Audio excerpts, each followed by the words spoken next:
আমার উদ্দেশ্য একটাই, আল্লাহ নবী শুনিয়ে আপনাদের ঘরে জুড়ে দিবার চেষ্টা করছি আমি। যদি নবী পাকের সঙ্গে জুড়ে যেতে পারে, আরে জুলুম তো হবে, আবু জেহেল তো থাকবে, উতবা তো থাকবে, সাইবা তো থাকবে, আবু লাহাব তো থাকবে। যদি উমাইয়া না থাকে, বেলাল যে আল্লাহ রসুলকে ভালোবাসে, কতটা ভালোবাসে, এই ওয়াজ যে তোমাকে আমরা শোনাই, এই ওয়াজ তাহলে কি করে শোনাবো? দুনিয়া কি করে জানবে প্রেমিক কাকে বলে? এ যুবকেরা, তরুণীরা, বাপেরা, এই জালিম আল্লাহ পাক পাঠায় মুমিন মুমিনাদের ইমানের পরীক্ষার জন্য। ওই জালিম আল্লাহ পাঠায় মুনাফিকদিওকে শাস্তি দিবার জন্য। এ যুবকেরা, তরুণীরা, বাপেরা, আবু জেহেল, উতবা, সাইবারা, উমাইয়া থেকে শুরু করে হযরতে বেলাল হুজুরের উপরে কত জুলুম অত্যাচার করেছিল।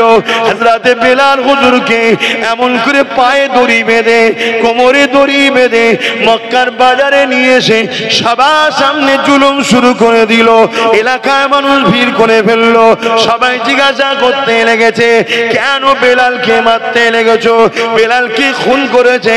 না, খুন করেনি। বেলাল কি চুরি করেছে? না, চুরি করেনি। বেলাল কি মারপিট করেছে? না, মারপিট করেনি। তাহলে কেন মারো? সবাই জিজ্ঞাসা করে। উমাইয়া বলতে লেগেছে, এই বেলালকে আমি খরিদ করেছি, আর এই বেলাল নিজের জীবনটা আমাদের কথায় আর চালাইনি, মুহাম্মদ রাসূলুল্লাহর কথাই চালাতে লেগেছে। এই মুহাম্মদ রাসূলের দিকে চলে গেছে, এই জন্যই মারতে লেগেছি। ওই সময় সবাই মিলে মারতে লেগেছে। কিন্তু হযরতে বেলাল এত মার খাবার পরও জবান দিয়ে একটাই কথা বলেছে, এ আমার উমাইয়া শুনে রেখে দাও, তোমরা আমাকে যত মারো না কেন, এমনকি যদি মারতে মারতে মেরে ফেলো, আমি আল্লাহ ও নবী ছাড়া অন্য কাউকে মানব না। হযরতে বেলাল হুজুরের উপরে কি অত্যাচার হয়েছে, কিন্তু তিনাকে আল্লাহ রাসূলের থেকে সরাতে পারেনি। আজ আমরা মুসলমান, সামান্য পয়সাতে আমরা বিক্রি হয়ে যাচ্ছি। মাফ করবেন, ব্যক্তিগত কাউকে আঘাত দিচ্ছি না। আমাদের সমাজের আলেম উলামা, মুফতি, ইমাম থেকে শুরু করে আজকে আমরা জালিম হুকুমতের কাছে বিক্রি হয়ে গেছি। এত বড় একটা গণতন্ত্র বিরোধী, সংবিধান বিরোধী কথা বললো যে বাংলায় আন্দোলন নয়, দিল্লি চলে যাও। কোন আলেম উলামা, ইমাম তার বিরুদ্ধে ওই জায়গায় দাঁড়িয়ে কথা বলতে পারলো না। বাপেরা, নওজওয়ানেরা, তরুণেরা, আল্লাহ নবী, নবী, দয়া নবী উপরে অনেক জুলুম অত্যাচার হয়েছে। এত কষ্ট আমার নবী পাক পেয়েছে, কোন নবীরই কষ্ট পাইনি। আমার নবী পাক আল্লাহ এত দিক দিয়ে আজমেছে, কোন নবীদের কইভাবে আজমাইনি। এ যুবকেরা, আল্লাহ যাকে যত বেশি ভালোবাসে দুনিয়া জমিনে আল্লাহ তাকে তত বেশি আজমায় এবং দুনিয়াকে দেখিয়ে দেয়, আমার বন্ধুকে যদি আমি এত পরীক্ষা নি, তাহলে তোদেরকে পরীক্ষা নেব তো বটে, কিন্তু তোদের পরীক্ষা হালকা নিচ্ছি, এই হালকা পরীক্ষায় তোরা বিগড়ে যাচ্ছিস। তাহলে তোরা যে আমাকে ভালোবাসিস বলি, এই ভালোবাসাটা তোদের ছলনা ছিল, এই ভালোবাসা তোদের নাটক ছিল। ভালোবাসা যদি সত্য হয়, তাহলে তোদের তো দিলে শাহাদাতের তামান্না দরকার। আল্লাহর ঘরের জন্য, মসজিদ মাদ্রাসার জন্য, কবরস্থান, ঈদগাহ, খানকার জন্য আমি জীবন দিয়া পছন্দ করব। এই অন্যায় কানুনকে মেনে নিতে পারবো না। আমি জীবন দিয়া পছন্দ করব, পুলিশের থানার জুলুমকে ভয় করব না। আমি জীবন দিয়া পছন্দ করব, কারো নিষেধকে আমি মানবো না, কেননা এটা আমার অধিকার। যেমন দেশ দিয়েছে, তেমন পাশাপাশি এটা আমার ইমানি দায়িত্ব। আমার মসজিদের জন্য আমাকে কথা বলতে হবে, আমার মাদ্রাসার জন্য আমাকে কথা বলতে হবে, আমার কবরস্থান, আমার ঈদগাহর জন্য কথা বলতে হবে। শুধু কথা নয়, এই জায়গাকে আবাদও আমাকে করতে হবে। এই জায়গাতে যুবকদেরকে ভিড় করতে হবে, এই জায়গাতে তোমাদেরকে আসতে হবে। কোরআনের মাহফিলগুলোকে আরো বেশি বেশি বেশি করে করতে হবে, শুধু করলে হবে না, ওই মাহফিলকে আবাদ করতে হবে। কিন্তু আজকে কোরআনের মাহফিলের নামে, জলসা দিবার নামে মেলা হচ্ছে, ওই মেলাতে লাগত দুলনা আসছে, ওই মেলাতে নানা রকম দোকান বসছে, এবং সেই দোকানকে কেন্দ্র করে তোমার আমার বেটি গুলো, তোমার আমার ঘরের মা বোন গুলো রাস্তায় ভিড় করতে লেগেছে, লাইটিং দেখছে। আর দূর থেকে কিছু চরিত্রহীন ছেলে এই সুযোগে এসে তোমার আমার বোনের দিকে নানা রকম নজরে তাকাচ্ছে, ইফটিজিং করছে, নোংরা কথা বলছে। এ জলসা কমিটি আল্লাহর কাছে কিয়ামতের দিন তো ধরা পড়বেই পড়বে। দুনিয়ার জমিনেও আল্লাহ তোমাকে জিল্লাত দেবে, তোমাকে জালিম হুকুমত দিয়ে শাস্তি দেবে। তাই সব জিনিসই করো, কিন্তু নবী পাক যেভাবে করতে বলেছে যদি নবীর তরিকায় করতে না পারো, নিজে থেকে যদি বন্ধ করে দাও, কমসে কম নিজে গুনাহগার হবে, কিন্তু ইসলামের দুশমনটা হবে না। কিন্তু ইসলামের নামে চাঁদ রাত উপলক্ষ করে মেলা দেবে, ফাংশন দেবে, চাঁদ রাত উপলক্ষ করে খেলা দেবে, আর ওই খেলা ওই মেলাতে বেঈমান কাফের অত্যাচারী নেতারা আসবে, খেতে কাটবে, ছেলে মেয়ে একসাথে ঘুরবে। কি উপলক্ষ করে হচ্ছে? ঈদ উপলক্ষ করে। আমার নবী ঈদ উপলক্ষ করে এই সব তো দিয়ে যায়নি। তাহলে মুসলমান তুমি ধর্মের মধ্যে এ কোনো কোথা থেকে ঢুকালে? এই গাদ্দারি করার জন্য, ধর্মের সঙ্গে বিট্টিরে, ধর্মের সঙ্গে ধোঁকাবাজি, ধর্মের সঙ্গে ক্ষতি করার জন্য আল্লাহ যেমন ফিরাউনকে বসিয়েছে, আল্লাহ যেমন নমরুদকে বসিয়েছে, আল্লাহ যেমন আবু জেহেলকে বসিয়েছে, সেই আল্লাহ মুনাফিকদের করে শায়েস্তা করবে বলে আমার দেশে মোদিকে বসিয়ে দিয়েছে। শুনছেন তো নাকি? আবেরা নওজওয়ানেরা, ইসলাম কাকে বলে সেটাই তো বুঝলাম না। আল্লাহ পাক কোরআনের মধ্যে জানিয়ে দিলেন, কুনতুম খায়রা উম্মাতিন উখরিজাত লিন-নাসি তা'মুরুনা বিল মারুফ ওয়া তানহাউনা আনিল মুনকার। অন্যায় মিটিয়ে দাও, ন্যায়কে প্রতিষ্ঠিত করো, এর নাম হলো ইসলাম। এ যুবকেরা, তরুণেরা, বাপেরা, আল্লাহ নবী জানিয়ে দিলে অন্যায় দেখলে হাত দিয়ে রোখো। হাতে যদি ক্ষমতা না থাকে, অন্যায় বিরুদ্ধে তুমি মুখ দিয়ে প্রতিবাদ করো। যদি মুখে ক্ষমতা না থাকে, এ দুনিয়ার মানুষেরা অন্যায়কে ঘৃণা করে তা থেকে দূরে সরে যাও। কিন্তু বড় দুঃখের বিষয়, এই 3 নম্বরটা হলো বড় দুর্বল ইমানের পরিচয়। কিন্তু এই 3টের মধ্যে কোনোটা যদি বৈশিষ্ট্য না থাকে, আল্লাহ নবী বললেন তার মধ্যে ঈমান বলে কিছু নাই। তাহলে অন্যায় দেখলে হাত দিয়ে রোখো, হাতে যদি ক্ষমতা না থাকে মুখ দিয়ে বলো, মুখেও যদি না পারো অন্তর থেকে ঘৃণা করো। যদি এই 3টের মধ্যে কোনো নমুনা তোমার মধ্যে আমার মধ্যে না পাওয়া যায়, রাসূল বললেন তার মধ্যে ঈমান নাই। তাহলে কেন্দ্র সরকার যে সংবিধান বিরোধী কালা কানুন করছে, এটা নাই করেছে না অন্যায় করেছে? তাহলে ঈমানদারের কাজ কি হবে? হাত দিয়ে রুখতে হবে। হাতে ক্ষমতা নেই, আমরা কি শাসক নাকি? তো ক্ষমতা নেই। তাহলে 2 নম্বর, মুখ দিয়ে প্রতিবাদ করতে হবে, ঠিক না বেটি? যদি মুখেও প্রতিবাদ করার ক্ষমতা না থাকে, 3 নম্বর, অন্তর থেকে ঘৃণা করতে হবে। যদি ঘৃণা না থাকে, তাহলে এই 3টের মধ্যে কোনোটা যদি না থাকে, তার মধ্যে ঈমান, জোরে বলুন, নাই। যে কোনো অন্যায় তার প্রতিবাদ করার নাম ঈমান, তাই তো নাকি? তাহলে ইসলাম কি? ইসলাম কি শুধু দাড়ি টুপি নামাজ রোজার নাম? ইসলাম তো দাঁড়িয়ে আছে 2টো পাট্টির উপরে। ট্রেন দেখেছেন না, 2টো পাট্টির উপর দিয়ে যায়? তাই ইসলাম নামক গাড়িটাও 2টো পাট্টির উপর দিয়ে যাচ্ছে। একটা পাট্টি হলো অন্যায় মিটাও, দ্বিতীয় পাট্টিটার নাম হলো ন্যায় প্রতিষ্ঠিত করো। আমার রাসূল কি করেছিলেন? যত নবীরা এসেছেন 2টো কাজ করেছে। এখানে উলামারা রয়েছেন, ইমাম সাহেবরা রয়েছেন, অবশ্যই তেনারা আলেম, ভুল হলে ধরিয়ে দেবেন, কোনো অসুবিধা নেই। আপনারা পীরের আওলাদ বলে মানেন তো নাকি? তাহলে পীরের আওলাদ ভুল করলে, ভুল করে জাহান্নামে যাক, এটা চান নাকি আপনারা? তাকে ধরানো দরকার আছে না নাই?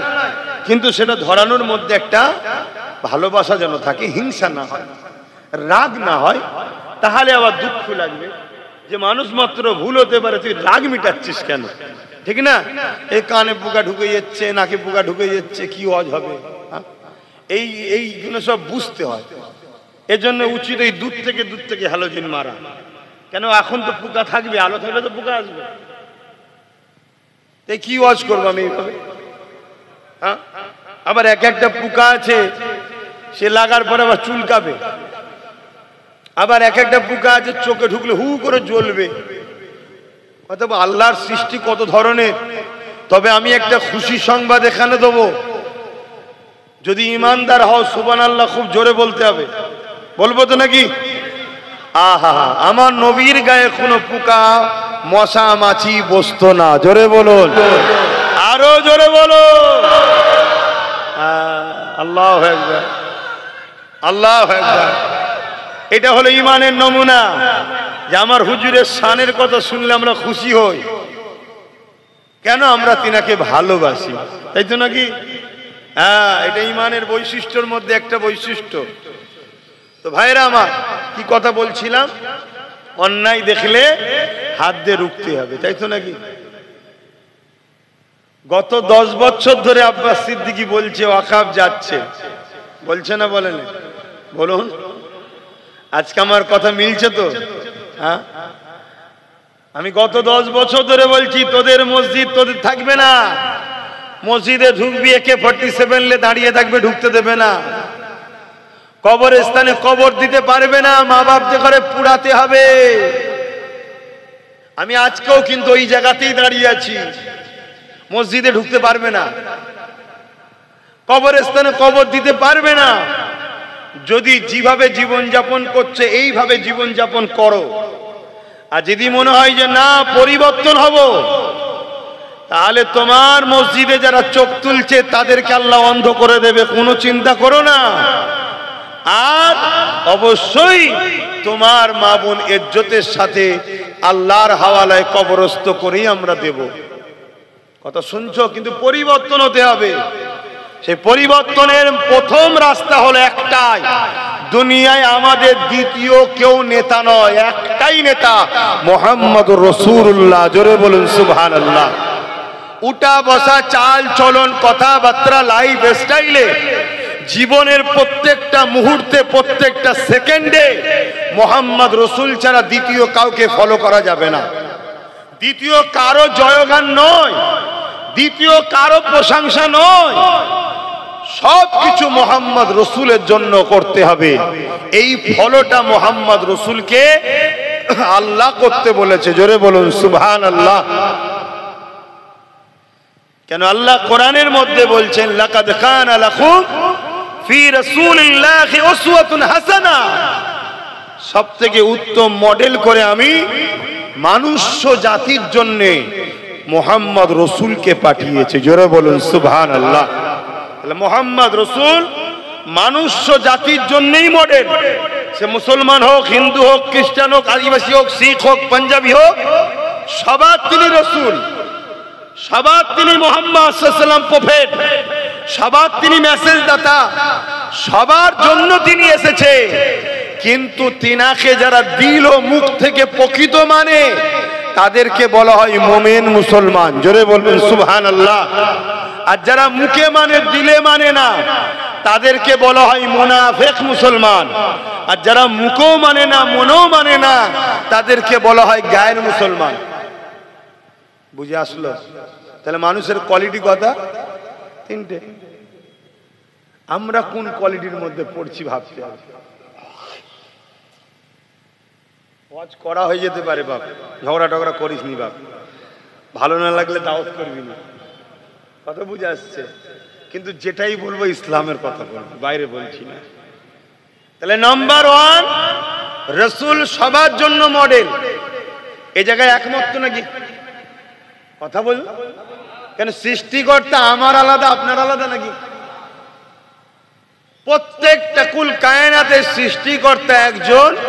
লিল্লাহি মা ফিস সামাওয়াতি ওয়া মা ফিল আরদ।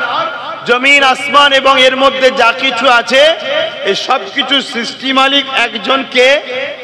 আমি সবাইকে জিজ্ঞেস করেছি তো, আল্লাহ বলতেও কষ্ট হচ্ছে, তাহলে শাহাদত আঙুল তুলে জবান খুলে বলুন কে, আরো জোরে বলুন কে। আল্লাহু আকবার, তিনি সব থেকে বড়। এই যে আল্লাহ বলাচ্ছি, ভাববেন যে কি হবে, বলাতে কি আছে, আমি জানি। ওরে বোকা, একবার আল্লাহ বললে 40টা নেকি হয়। জোরে বলুন সুবহানাল্লাহ। এসেছি যখন যতটুকু ভালো করতে পারি চেষ্টা করছি, বাকি তো সবসময় খাতা বন্ধ, ভালো কাজ আর হচ্ছে করছে। তাহলে 1 নম্বর, তিনি সবকিছুর মালিক। তিনি আমার রাসূলকে আমাদের জন্য মডেল করে পাঠালেন, সবাইকে মডেল, সবার জন্য। যারা মুখ ও দিল থেকে মানে তাদেরকে বলা হয় মুমিন, মুসলমান। তারা বেহিসাব এবং হিসাব দিয়ে ভুল যদি হয়েও যায় আল্লাহর জান্নাতে যাবে। জোরে বলুন সুবহানাল্লাহ।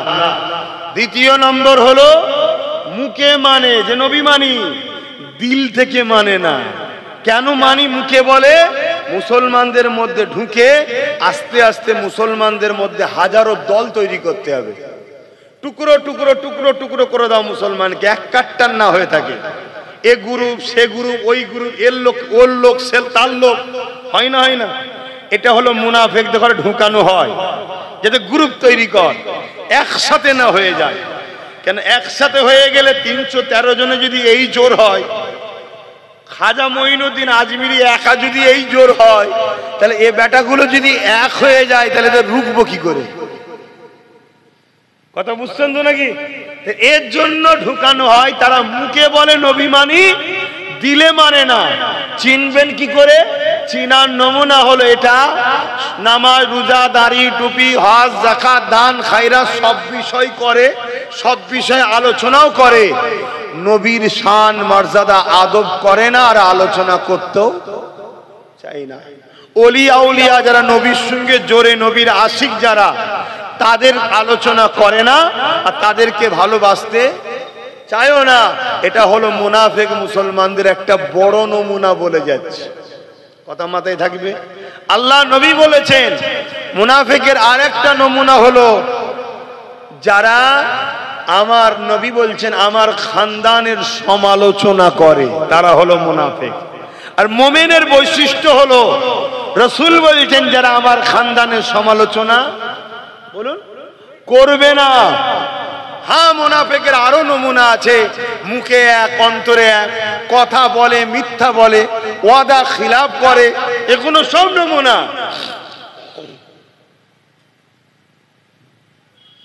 তো সেই জায়গাতে আমার সমস্যা হচ্ছে, পোকা ঢুকে পড়ছে, আর বদমাইশগুলো ঢুকার জায়গাও খুঁজে পাই, কানে ঢুকছে, নাকে ঢুকছে, মুখে ঢুকছে, কি বদমাইশ হয়ে গেছে।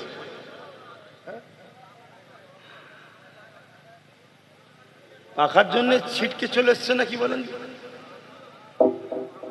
এ বাবু শোনো শোনো, সময় কম, এক এসেছি একটু বলতে, আমি বলার জন্যই এসি। শোনো শোনো, তাহলে 2 নম্বর মুনাফিক মুসলমান। 3 নম্বর হলো যারা মুখেও মানে না, দিল থেকেও মানে না, তাদেরকে বলা হয় কি? গায়ের মুসলমান। কথা বুঝে আসছে? কিন্তু রাসূল মডেল সবার। তা আমরা মুমিন মুসলমান যদি হতে চাই, তাহলে মুখ থেকেও মানতে হবে, দিল থেকেও মানতে হবে। মানেন তো নাকি? জোরে বলুন আলহামদুলিল্লাহ।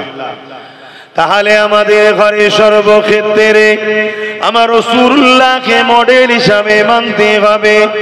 এ যুবকেরা, তরুণেরা, প্রেমিকেরা, অর্জন করে ধর্মনীতি আমার রাসূলুল্লাহকে ফলো করে করতে হবে। নবী কিভাবে নামাজ পড়েছে আমাদের পড়তে হবে, নবী কিভাবে রোজা রেখেছে আমাদের রাখতে হবে, নবী কিভাবে হজ করেছে আমাদের ওইভাবে করতে হবে, নবী যেভাবে দান খায়রাত করেছে ওইভাবে করতে হবে, নবী যেভাবে যাকাত দিতে বলেছে ওইভাবে দিতে হবে। এক কথায় ধর্ম ধর্মনীতিতে আমার রাসূলুল্লাহকে ফলো করতে হবে। কিন্তু আমি জানতে চাই মুমিন মুসলমান তো সে হবে যে নবীকে সর্বক্ষেত্রে স্মরণ করবে। তাহলে ধর্মনীতিতে নবীকে নেব, সমাজনীতিতে নবীকে নেব না নেব না? কথা বলে। কিন্তু আমরা কোথায় নিয়েছি? এবারে তো আসামি ধরা পড়বে।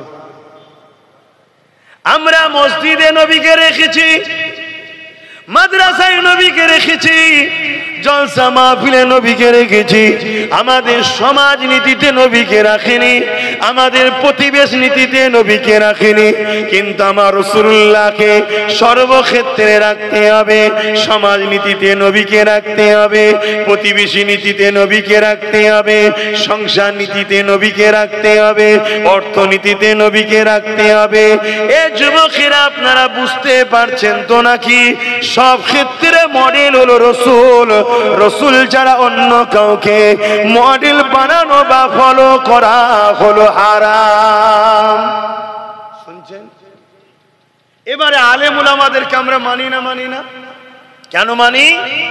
আলেমরা নবীর কথা বলে তাই মানি, সম্মান করি, পিয়ার করি। কিন্তু মডেল আলেম নয়, মডেল হলো রাসূল। রসুলের কথা আলেম দেয়, নবীর কথা পীর পীরজাদা দেয়, নবীর কথা মুফতি দেয়, সম্মান করি। তাহলে যে পীর, যে পীরজাদা, যে আলেম, যে মুফতি, যে ইমাম নবী দেবে না, তাকে মানা যাবে? কথা কিছু মাথায় ঢুকছে? তাহলে ধর্মনীতিতে আমরা ফলো করব কাকে? রসুলকে। নামাজ কিভাবে পড়বো? রসুল যেভাবে পড়েছে। রোজা কিভাবে রাখবো? রাসূল যেভাবে করেছে। হজ কিভাবে করব? রাসূল যেভাবে করেছে। তাই তো নাকি? ধর্ম নীতিতে রাসূল, অন্য কারো কথা চলবে? সমাজ নীতি থেকে বলুন কিভাবে পাড়া প্রতিবেশীর সঙ্গে মিলবো, অমুসলিমের সঙ্গে কিভাবে উঠা বসা করবো, প্রতিবেশী আমার, কাকে ফলো করব? জোরে বলুন। ফলো করি আমরা। তাহলে বিপদের কারণ কায়? আমরা নয়। সংসার নীতিতে স্বামী স্ত্রী কিভাবে চলতে হবে, সন্তান কিভাবে লালন পালন করতে হবে, সংসার কিভাবে করতে হবে, এখানে ফলো কাকে করতে হবে? রসুলকে, অর্থাৎ নবী কিভাবে সংসার করেছে, কিভাবে জীবন যাপন করেছে, সন্তান কিভাবে লালন পালন করেছে, ওইভাবে আমাদেরকে ফলো করতে হবে। কিন্তু আমরা সংসার জীবনে রসুলকে রেখেছি, এজন্য বেটা বাপকে সম্মান করে না। কি গো, কথা ভুল হচ্ছে? তাহলে ধ্বংসের কারণ তো আমরা নিজেরাই। চলে আসুন আরেকটু এগিয়ে যাই। রাষ্ট্রনীতি, রাষ্ট্রনীতি, রাজনীতি, এখানেও মডেল হিসাবে মানতে হবে কাকে? জোরে বলো। আমরা মানি, আমরা মানি কাকে? রসুলের দুশমন, তাকে মানি। চোর, বদমাই, মৃত্যুক, চরিত্রহীন, ডাকাত, খুনি, তারা আমাদের সব নেতা। তাহলে আমাদের উপরে গজব আসবে না আসবে না? তাহলে ভুল আমরা করেছি না করিনি? তাহলে আজকে তওবা করে পরিবর্তন হওয়া দরকার আছে না নাই? আয় পরিবর্তন হয়। আমার উদ্দেশ্য একটাই, আল্লাহ নবী শুনিয়ে আপনাদের ঘরে জুড়ে দিবার চেষ্টা করছি আমি। যদি নবী পাকের সঙ্গে জুড়ে যেতে পারেন, আরে জুলুম তো হবে, আবু জেহেল তো থাকবে, উতবা তো থাকবে, সাইবা তো থাকবে, আবু লাহাব তো থাকবে। যদি উমাইয়া না থাকে, বেলাল যে আল্লাহ রসুলকে ভালোবাসে, কতটা ভালোবাসে, এই ওয়াজ যে তোমাকে আমরা শোনাই, এই ওয়াজ তাহলে কি করে শোনাবো? দুনিয়া কি করে জানবে প্রেমিক কাকে বলে? এ যুবকেরা, তরুণীরা, বাপেরা, এই জালিম আল্লাহ পাক পাঠায় মুমিন মুমিনাদের ইমানের পরীক্ষার জন্য। ওই জালিম আল্লাহ পাঠায় মুনাফিকদিগকে শাস্তি দিবার জন্য। এ যুবকেরা, তরুণীরা, বাপেরা, আবু জেহেল, উতবা, সাইবারা, উমাইয়া থেকে শুরু করে হযরতে বেলাল হুজুরের উপরে কত জুলুম অত্যাচার করেছিল। হযরতে বেলাল হুজুরকে এমন করে পায়ে দড়ি বেঁধে, কোমরে দড়ি বেঁধে মক্কার বাজারে নিয়ে এসে সবার সামনে জুলুম শুরু করে দিল। এলাকায় মানুষ ভিড় করে ফেললো, সবাই জিজ্ঞাসা করতে লেগেছে, কেন বেলালকে মারতে লেগেছো? বেলাল কি খুন করেছে? না খুন করেনি। বেলাল কি চুরি করেছে? না চুরি করেনি। বেলাল কি মারপিট করেছে? না মারপিট করেনি। তাহলে কেন মারো? সবাই জিজ্ঞাসা করে। উমাইয়া বলতে লেগেছে, এই বেলালকে আমি খরিদ করেছি, আর এই বেলাল নিজের জীবনটা আমাদের কথায় আর চালাইনি, মুহাম্মদ রাসূলুল্লাহর কথাই চালাতে লেগেছে। এই মুহাম্মদ রাসূলের দিকে চলে গেছে, এই জন্যই মারতে লেগেছি। ওই সময় সবাই মিলে মারতে লেগেছে, কিন্তু হযরতে বেলাল এত মার খাবার পরও জবান দিয়ে একটাই কথা বলেছে, এ আমার উমাইয়া শুনে রেখে দাও, তোমরা আমাকে যত মারো না কেন, এমনকি যদি মারতে মারতে মেরে ফেলো, আমি আল্লাহ ও নবী ছাড়া অন্য কাউকে মানব না। আর আজকে আমাদের ঈমান কোথায় বলো? আমাদের ঈমান কোথায়? 1000টা টাকার জন্য নিজের পর্দার মেয়েকে বাইরে বার করে দিচ্ছি, লাইন দিতে যা, ভাড়া লিয়ায়, এবার ভাতা লিয়ায়, নাউজুবিল্লাহ ভাতা লিয়ায়। পাঠাচ্ছে না পাঠায়নি? মুসলমানের ঘরে বেটিদের ঘরে বাইরে বার করিছি না করিনি? আরে ইসলামের দুশ্মন তো চাইবে মুসলমানের পর্দাকে তুলে দাও। পর্দা যদি মুসলিম বেটিরা করে, আল্লাহর সাহায্য মুসলিম বেটিরা পাবে। এদেরকে কেউ চরিত্র হরণ করে নষ্ট করতে পারবে না। শুনছেন তো নাকি? হযরতে ইসমাইল আলাইহিস সালামের আম্মাজান হযরতে আম্মাজান হাজেরা ছোট্টবেলা থেকে নিজেকে গোপন করেছিলেন, বাপ ছাড়া তখনও বেগানা পুরুষ তাকে দেখেনি। যখন জালিম বাদশা তিনাকে পার্সোনাল কামরায় নিয়ে গিয়ে জোর করে তিনার ইজ্জত লুণ্ঠন করতে গিয়েছিল, শুনেছেন তো? জালিমকে আল্লাহ জমিনের মধ্যে মার্বেলের ঘরেতে পাকা সানেতে পুঁতে দিয়েছিল, তিনবার হয়েছে। লাস্টে আম্মা হাজেরার কাছে ক্ষমা চেয়েছে। জানেন না? জানেন না কেন? আম্মা হাজেরার বেলায় হলো, তোমার ঘরের মেয়ের বেলায় হচ্ছে না কেন? আমার আল্লাহ কি তাহলে আম্মা হাজেরাকে ভালোবাসে, তোমার ঘরের বেটিকে ভালোবাসে না? না, আমার আল্লাহ তখন শক্তিশালী ছিল, এখন দুর্বল হয়ে গেছে। নাউজুবিল্লাহ মিন জালিক। আল্লাহ ক্ষমা চাইছি, বুঝাবার জন্য বললাম। লা হাওলা ওয়ালা কুওয়াতা ইল্লা বিল্লাহ, আল্লাহু সাইয়্যুন কাদির। তিনি কখনো দুর্বল হননি, দুর্বল তিনাকে স্পষ্ট করতে কখনোই পারেন না। জোরে বলুন সুবহানাল্লাহ। কিন্তু আজ আমাদের মা বেটিদের ঘরে বড় প্ল্যানে মেলা দেওয়া হচ্ছে, মুসলিম এলাকায় যাত্রা দেওয়া হচ্ছে, মুসলিম এলাকায় মেলা দেওয়া হচ্ছে, পার্টি থেকে করা হচ্ছে। কেন? যাতে করে মুসলিম মেয়েরা বোরখা পরে হলেও যেন আসে, বোরখা পরে হলেও যেন আসে। এক তো বেপর্দা হয়ে গেলে বেপর্দার শাস্তি পেতিস এবং পাপ জায়গায় যাওয়ার শাস্তি পেতিস, কিন্তু বোরখাকে খারাপ জায়গায় নিয়ে যাওয়ার জন্য, ইসলামকে হারাম জায়গায় জড়ানোর জন্য ওই নারীর ঈমানটাই চলে যাচ্ছে। তাহলে কিভাবে আমাদেরকে বেঈমান বানাচ্ছে বুঝতে পারছেন? কারা বানাচ্ছে? আলেম উলামারা। এক কথা বলছেন না তো? সমাজে যাদেরকে আমরা তুষামতি করে মাথায় তুলি, তারাই তো আমাদেরকে বেঈমান বানাচ্ছে।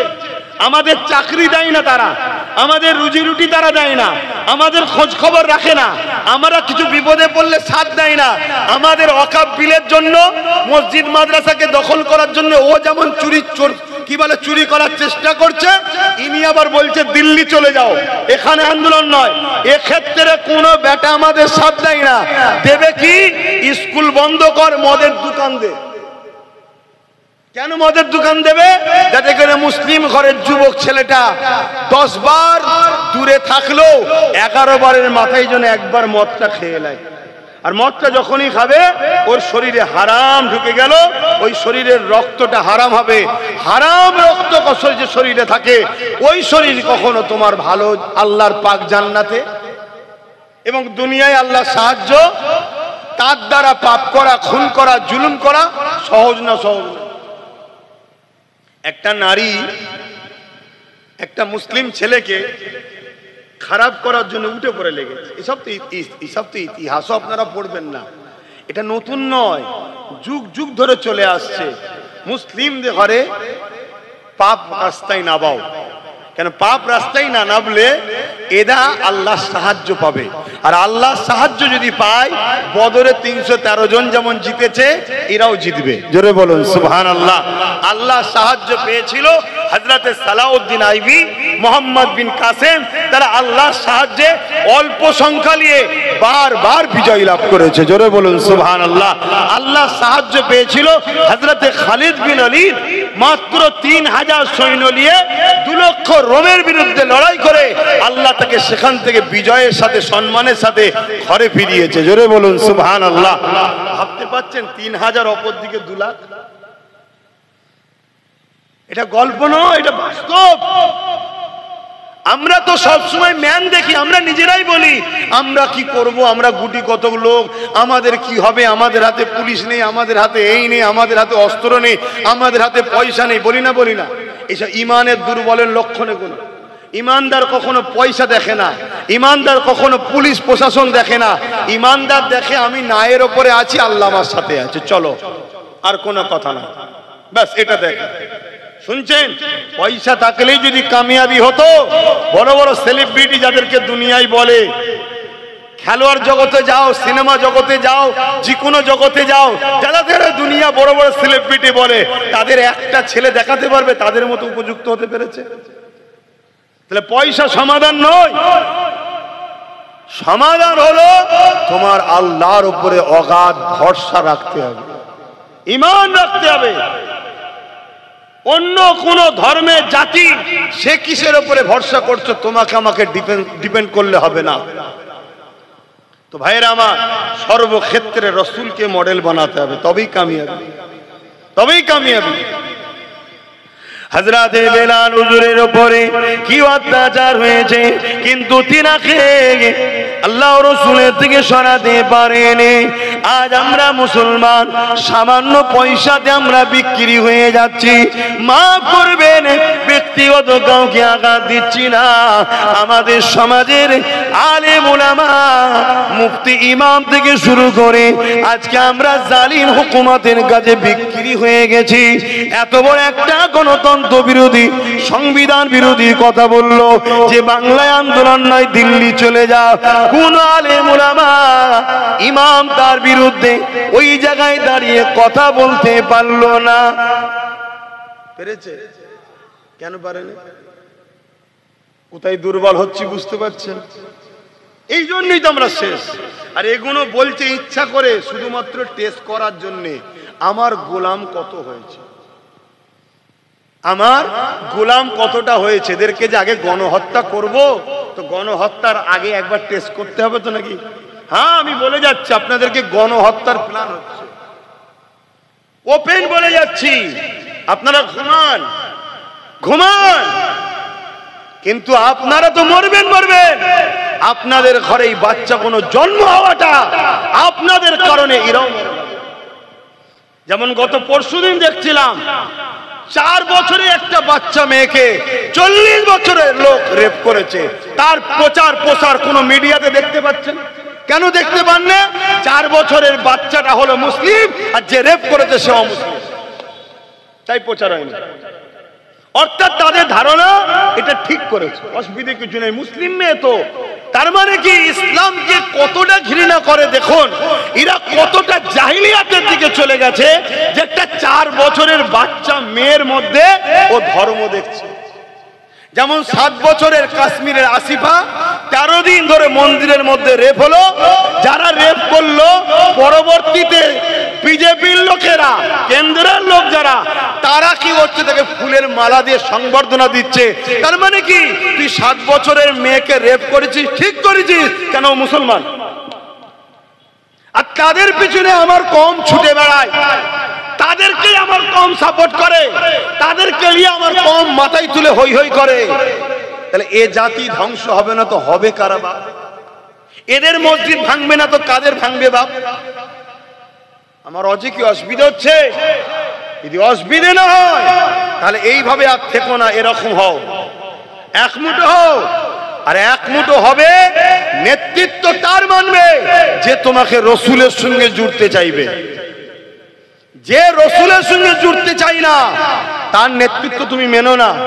এবং এটাও শুনে রেখে দাও, রাসূল পাক সাল্লাল্লাহু আলাইহি ওয়াসাল্লাম বলেছেন তোমরা কুরাইশের নেতৃত্ব মানবে। কার?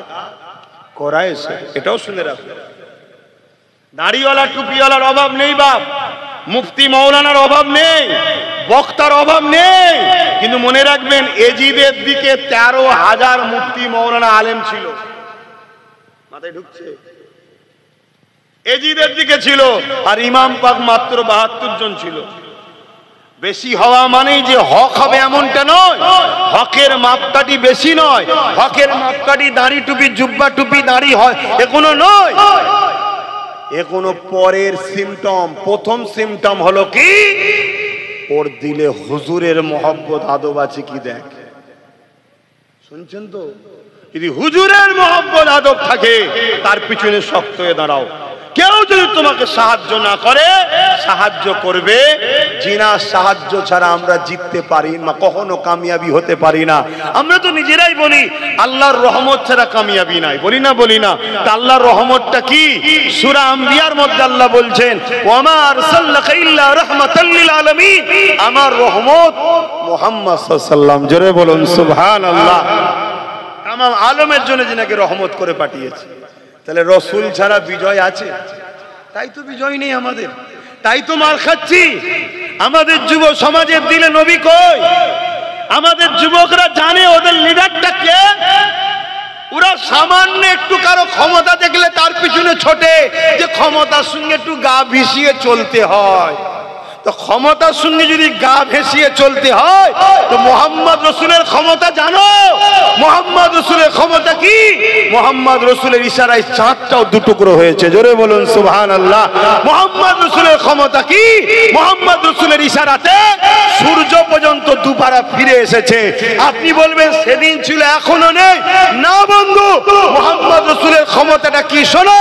তার একটা জুতোর পায়ে, তিনার জুতোর পায়ের ধুলোরও উপযুক্ত আব্বাস সিদ্দিকী নয়, কিন্তু মুহাম্মদ রসুলের পক্ষে থাকার জন্য যখন ব্রিগেডে উঠছিলাম, যে ইতিহাস লোক দেখেছিল, আজ পর্যন্ত ইতিহাস ব্রিগেডের কখনো কেউ দেখেনি। এটা মুহাম্মদ রসুলের ক্ষমতা। জোরে বলুন সুবহানাল্লাহ, আরো জোরে বলুন সুবহানাল্লাহ।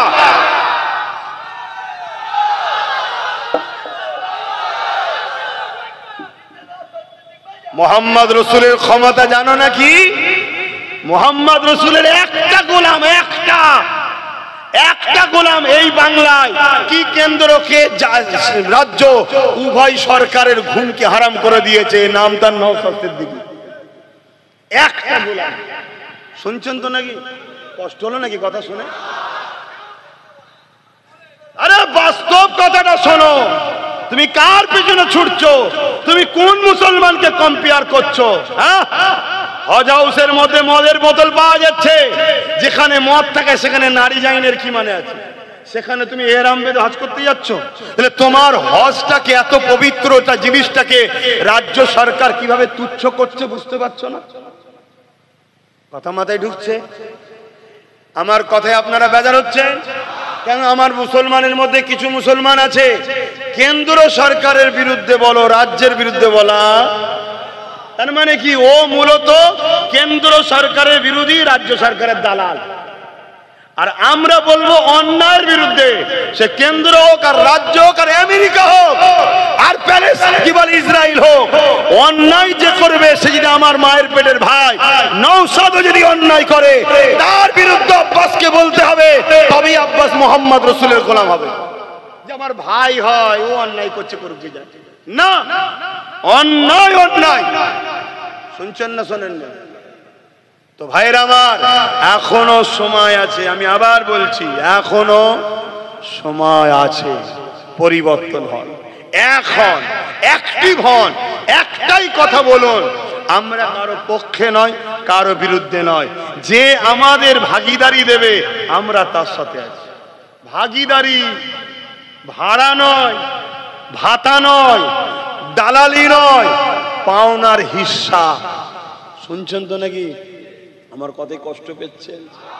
এই মসজিদকে যদি বাঁচাতে চান, এই মাদ্রাসাকে যদি বাঁচাতে চান, কবরস্থানকে যদি বাঁচাতে চান, আল্লাহ দ্বীনকে যদি মাথা তুলে পালন করতে চান, যারা বাধা হয়ে দাঁড়িয়েছে মসজিদের বিরুদ্ধে, মাদ্রাসার বিরুদ্ধে, কবরস্থানের বিরুদ্ধে, আল্লাহ দ্বীনের বিরুদ্ধে, এই যুবকেরা 10 দিন 12 দিন ধরে রাস্তা আটকে বিভিন্ন ধর্মের মানুষেরা ধর্মীয় কাজ করছে। হ্যাঁ, দেশ সবাই করবে, তার বেলায় কোনো আপত্তি নাই। 5 মিনিটের নামাজের জন্য রাস্তার উপরে দাঁড়ালে যারা ফাইন করবে বলছে, এই ক্ষমতা তারা কোথা থেকে পেল? জলসা করতে গেলে বলছে পারমিশন দেব না, জলসা করতে দেব না, দিনের আলোচনা করতে দেব না। এই প্রশাসন এই কথাটা বলছে, এই ক্ষমতাটা পেল কোথা থেকে? তোমাকে আমাকে ভাবতে হবে। এই পাওয়ারটার নাম হলো রাজ পাওয়ার। তাদের কাছে রাজ পাওয়ার আছে, এই ক্ষমতা দিয়ে আমার মসজিদের বিরুদ্ধে আইন করেছে, রাজ পাওয়ার আছে কবরস্থানের বিরুদ্ধে আইন করেছে, রাজ পাওয়ার আছে, তাই তারা এমন করে মাদ্রাসাকে মিটাতে চাইছে। আজকে সুপ্রিম কোর্টে কেস চলছে, তাই তো নাকি? আবার এই কেস নিয়েও কত নাটক হচ্ছে জানেন? আমি হাসবো না কাঁদবো? কিছু লোক দেখি খালি খামাকায় সুপ্রিম কোর্টে ঘুরতে যাচ্ছে, যে ফটো তুলে ছেড়ে বলছে কেস করে দিয়েছে। মানে সমাজের কাছে আমি হুজুর হব, নেতা হব, শুনছেন তো নাকি? অথচ নেটে সার্চ করো, ওয়েবসাইট আছে তো, সুপ্রিম কোর্ট ওয়েবসাইট আছে, ওয়েবসাইটে সার্চ করো, তাদের নাম নেই। তাহলে এটা 2 নম্বরই তো। এইভাবে যদি আমার কওমের মাথায় বসে মোল্লা মলি সাহেবদের একটা অংশ 2 নম্বরই করে, তাহলে এই জাতি ধ্বংস তো হবে ভাব। আর তাদের ঘরে যদি আমরা আপন মনে করেলি বিপদ আছে না? খুব ভালো তারা শোনে। তাহলে কেসটা চলছে সুপ্রিম কোর্টে, তাই তো নাকি? কিন্তু উত্তরপ্রদেশে অলরেডি মসজিদ, মাদ্রাসা, কবরস্থান বোল্ডুজার দিয়ে সব ভেঙে শেষ করে দেওয়া হচ্ছে। তা সুপ্রিম কোর্ট মানছে? মানছে। তাহলে কোন পাওয়ারে মানে না? জোরে বলুন, জোরে বলুন। ও ভালো বোঝো, আছে তোমাদের রাজ পাওয়ার? বলো, তোমাদের রাজ পাওয়ার আছে? এখন কেউ যদি বলে কেন নেই, কে বলেছে? আমাদের তো দিদি আছে। কে বলেছে মমতা তোমাদের? মমতা যদি তোমাদের হয়, তাহলে যখন আমার রাসূলুল্লাহর বিরুদ্ধে কথা হলো এই বাংলায় আন্দোলন করার সময়, কেন বলেছিল দিল্লি চলে যাও? বলেছিল না? বলেন। মমতা যদি তোমাদের হয়, তাহলে ওয়াকফ আন্দোলন এই রাজ্যে হবে বিজেপির বিরুদ্ধে আন্দোলন, তাই তো নাকি? ওয়াকফটা তো বিজেপি আইন করেছে, ওর বিরুদ্ধে আন্দোলন। তুমি যদি সত্যি বিজেপির বিরোধী হও, তোমার তো উচিত এদের সাথ দেওয়া, এরা আরো বেশি করে বিরোধী করুক, তোমারই তো ফায়দা হবে। না না, আমিও তো চাই মসজিদ মাদ্রাসা শেষ হোক। কেন? বিজেপিও যার ইশারায় চলে, আমিও তার ইশারায় চলি। আমাদের মেন অফিস হলো নাগপুরে। বুঝছো না? বুঝুনি? এবারে যদি কোনো বন্ধুর আমার কথায় সমস্যা হয়, আমি তাকে ঠান্ডা মাথায় বলবো একটু মন দিয়ে শোনো। শোনার পরে যদি মনে হয় লিবান নেবে না বাদ দেবে। আচ্ছা, বিজেপি ওয়াকফ কালা কানুনে কি কি আইন করেছে জানেন আপনারা? হ্যাঁ, সব বলার তো সময় নেই এখন, একটা শুধু বলছি। তার মধ্যে একটা আইন করেছে যে ওয়াকফ কমিটির মধ্যে, বোর্ডের মধ্যে অমুসলিমকে রাখতে হবে। তা আমার মসজিদ কমিটি, মাদ্রাসা কমিটি, কবরস্থান কমিটি, ধর্মীয় কমিটিতে অমুসলিম থেকে কি করবে? এটা হলো বিজেপি করতে চাইছে, কেন্দ্র সরকার এটা করতে চাইছে। কথা মাথায় ঢুকছে? এটা ঠিক করছে না অন্যায় করছে? এর বিরুদ্ধে লড়াই দরকার আছে না নাই? তো লড়াই হচ্ছে, প্রতিবাদ হচ্ছে, সুপ্রিম কোর্টে কেসও হচ্ছে। এমনকি গর্বের সাথে বলছি, নওশাদ সিদ্দিকও কেস করেছে, কেস চলছে। আজকে আবার একটা শুনানি ছিল, কিন্তু তিনি জজ সাহেব রায় দিয়েছে 15 তারিখ আবার শুনানি হবে। কেন? 13 তারিখে জজ সাহেবের রিটার্ন আছে। আমি কিন্তু ভয় খাচ্ছিলাম, রিটার্ন যখন আছে ঘাবড়ে না যায়। কেন? আমরা দেখেছি বাবরির রায় যে দিয়েছিল তার রিটার্নই ছিল, রায়টা দিয়ে টুক করে বেরিয়ে গেল। তো যাক, এই জজ সাহেবকে ধন্যবাদ জানাই যে দেশের সংবিধানকে আপনি মান্যতা দিয়ে আপনি আরো শোনার জন্য সুযোগ দিয়েছেন। মানুষের আস্থার উপরে যেভাবে রায় দিয়েছিল বাবরি মসজিদের বিরুদ্ধে, ওই জজকে ধিক্কার জানায়, ধিক্কার জানায়। সংবিধানের বিরোধী কাজ করেছে ওই জজ সাহেব, কিন্তু এই জজ সাহেব তিনি যথেষ্ট সংবিধানকে মান্যতা দিয়ে আগামী দিন ঠেলে দিয়েছে, তাই তেনাকে ধন্যবাদ জানাই। মনে রাখবেন, জজ সাহেব একটা মানুষ, তিনিও যদি সংবিধান বিরোধী কাজ করে সেও কিন্তু আমাদের আপন নয়। কেন দেশ আগে, সংবিধান আগে, জজ আগে নয়। মাথায় ঢুকছে না? ঢুকে নেই।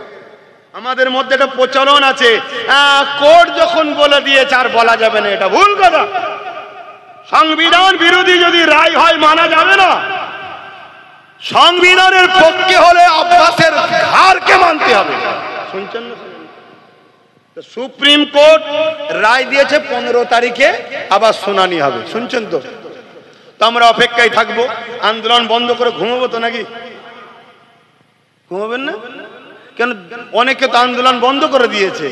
কেন? দিদি বলে দিয়েছে আমি তো বাংলায় করতে দেবো না, কেন আন্দোলন করছিস, তাই বন্ধ করে দিয়েছে, দিয়ে সব ঘুমোচ্ছে। ঘুমলে হবে? আন্দোলন বাড়াতে হবে। আর আহলে সুন্নাত ওয়াল জামাতের ছেলেরা আন্দোলন করতে যাচ্ছে, প্রশাসন গাড়ি ভর্তি লোক নিয়েছে, বন্ধ করে দিচ্ছে। কেন? আমি তো রোডে আন্দোলন করিনি, আমার ছেলেদেরকে বলেছি রোডে নয়। কেন? রোড সবাই যাতায়াত করছে, যারা যাতায়াত করছে তারা কি আইনটা তৈরি করেছে নাকি?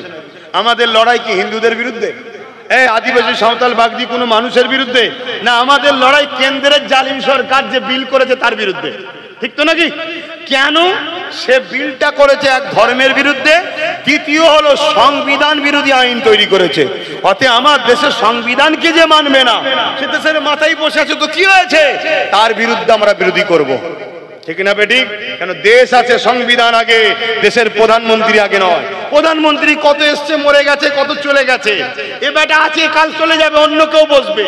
কিন্তু দেশ ভারতবর্ষ চলবে ডক্টর বাবা সাহেব আম্বেদকরের লিখে যাওয়া সংবিধান। এই দুটোর বাইরে সে প্রধানমন্ত্রী হোক আর সিএম হোক, জেলার সাহেব হোক, অন্যায় করলে তার বিরুদ্ধে কথা বলতে হবে। এর নাম হলো ভারতীয়, এর নাম হলো দেশপ্রেমী। বলবেন না? বলবেন না? তাহলে কি আইন করতে চাইছে? অমুসলিমকে ঢুকাতে হবে। মন দিয়ে শোনেন। আচ্ছা বলুন তো ভাই, মুসলমানদের ওয়াকফ সম্পদ আছে, হিন্দু ভাইদের কি কোনো ধর্মীয় সম্পদ নাই? আছে, দেবত্ব সম্পদ। এটা হিন্দু ভাইদের বোঝানো দরকার আছে না নাই? আপনাদের ঘরেই বোঝাতে হবে যে ভাই এটা শুধু আমাদের ব্যাপার নয়, এটা সবার ব্যাপার। কেন? আপনারা জানেন 2023-এ আদিবাসীদের জল জঙ্গলের সম্পদকে কেন্দ্র সরকার কেড়ে নিয়েছে। 2025-এ আমাদের সম্পদের বিরুদ্ধে আইন তৈরি করেছে। তা 2000 এর পরে দেবত্ব সম্পদের উপরে হাত দেবেন, এর কি মানে আছে? অতএব আসুন আমরা সবাই এক হয়ে আন্দোলন করি। এটা সর্বধর্মের মানুষকে বুঝাতে হবে। এবং এই আইনটা সংবিধানের বিরুদ্ধে। কেন? আইনে আছে যে ধর্মের মানুষ সে ধর্মের সম্পদের কমিটির রক্ষণাবেক্ষণ তারা হবে, এটা আইন। তাই হিন্দু ভাইদের দেবত্ব সম্পত্তির যে কমিটি আছে তার মধ্যে লেখা আছে ও হিন্দু থাকতে পারবে না। ভুল লিখেছে না ঠিক লিখেছে? ঠিকই লিখেছে। তার ধর্মের ব্যাপারে মুসলমান ঢুকে কি করবে? সেখানে সেখানে মন্দিরের ব্যাপার রয়েছে, তার ধর্মীয় কালচারের ব্যাপার রয়েছে, আমরা কি বুঝি? তা তার ধর্মীয় জিনিস সে থাকবে, তাহলে তাদের কমিটিতে লেখা আছে ও হিন্দু থাকতে পারবে না, শুধু হিন্দু যে হবে সে থাকবে। ঠিক তেমন খ্রিস্টানদের সম্পদ আছে, খ্রিস্টানদেরও লেখা আছে খ্রিস্টান ছাড়া অন্য ধর্মের লোক থাকতে পারবে না। প্রত্যেকের এরকম সিস্টেম আছে। ঠিক তেমনই মুসলমানদেরও লেখা আছে মুসলমান ছাড়া অমুসলিম ওয়াকফ বোর্ডে ঢুকতে, জোরে বলো, পারবে না। এই আইনটাকে বাদ দিয়ে, সংবিধানের এই ধারাটাকে বাদ দিয়ে জোর করে গায়ের জোর সংখ্যাগরিষ্ঠতা দেখিয়ে বিজেপি আইন তৈরি করছে কি ওর মধ্যে অমুসলিম ঢুকবে ওয়াকফের মধ্যে, বাকি সব ধর্মের যা আছে থাকবে, শুধু মুসলমানদেরটাই ঢুকবে। কথা বুঝছেন তো নাকি? এটা অন্যায় করছে না করেনি? একটু সাড়া দেবেন তাড়াতাড়ি। অন্যায় করছে, তাহলে এই অন্যায়ের বিরুদ্ধে কেস চলছে। সুপ্রিম কোর্টের জজ সাহেব যত প্রশ্ন করেছে কি তোমরা আজকে ওয়াকফে অমুসলিম ঢুকাচ্ছ, তাহলে অন্য সম্পদে মুসলমান ঢুকাবে তো? সুপ্রিম কোর্ট জিজ্ঞেস করেছে। চর খেয়েছে আইনের, চর খেয়েছে কেন্দ্র সরকার, আইনের চর খেয়ে মুখ ভুতা করে পালিয়ে গেছে। কথা বুঝে আসছে তো? সেই জায়গাতে এটা অন্যায়, এর জন্য আন্দোলন আরো অনেক ভয়ানক ভয়ানক করেছে। কিন্তু আমি আপনাদেরকে একটা তথ্য দেবো আজকে, বলবো না থাকবে, কষ্ট হবে না তো কারো? তাহলে কেন্দ্র সরকার অমুসলিমকে ঢুকাবার জন্য আইন করেছে, সুপ্রিম কোর্ট সেটাকে রুখে দিয়েছে। এখনো কি ঢুকাতে পেরেছে? জোরে বলেন, পারেনি। কিন্তু পশ্চিম বাংলা সরকার 2024-এ পশ্চিম বাংলা ওয়াকফ বোর্ডে দুটো অমুসলিমকে ঢুকিয়ে দিয়েছে। তাহলে কে এক কাঠি বাড়া? আমরা নবী ছেড়ে কত ঠকছি, বুঝতে পেরেছো? এই জায়গায় নবীর কি কথা আছে বা শুনতে হবে। নবী বলছেন প্রকাশ্য দুশ্মনের কাছে আমার উম্মত হারবে না, আমার উম্মত প্রকাশ্য দুশ্মনের কাছে বিজয় লাভ করবে। জোরে বলুন সুবহানাল্লাহ। আমার ভয় হয় আমার উম্মতকে বন্ধু সেজে পিছন থেকে ছুরি মারবে ধোঁকাবাজ মুনাফিকরা, আমার উম্মতকে শেষ করবে। তার প্রমাণ দেখুন, প্রকাশ্য দুশ্মনী করতে গেছে, কেস চলছে, বিশাল লড়াই পুরো দেশ জুড়ে চলছে, আর দেখুন ঘুমটা দিয়ে চুপি চুপি ঢুকিয়ে দিচ্ছে দুজনকে। শুনছেন তো নাকি? কষ্ট হলো, মনে কষ্ট হলো।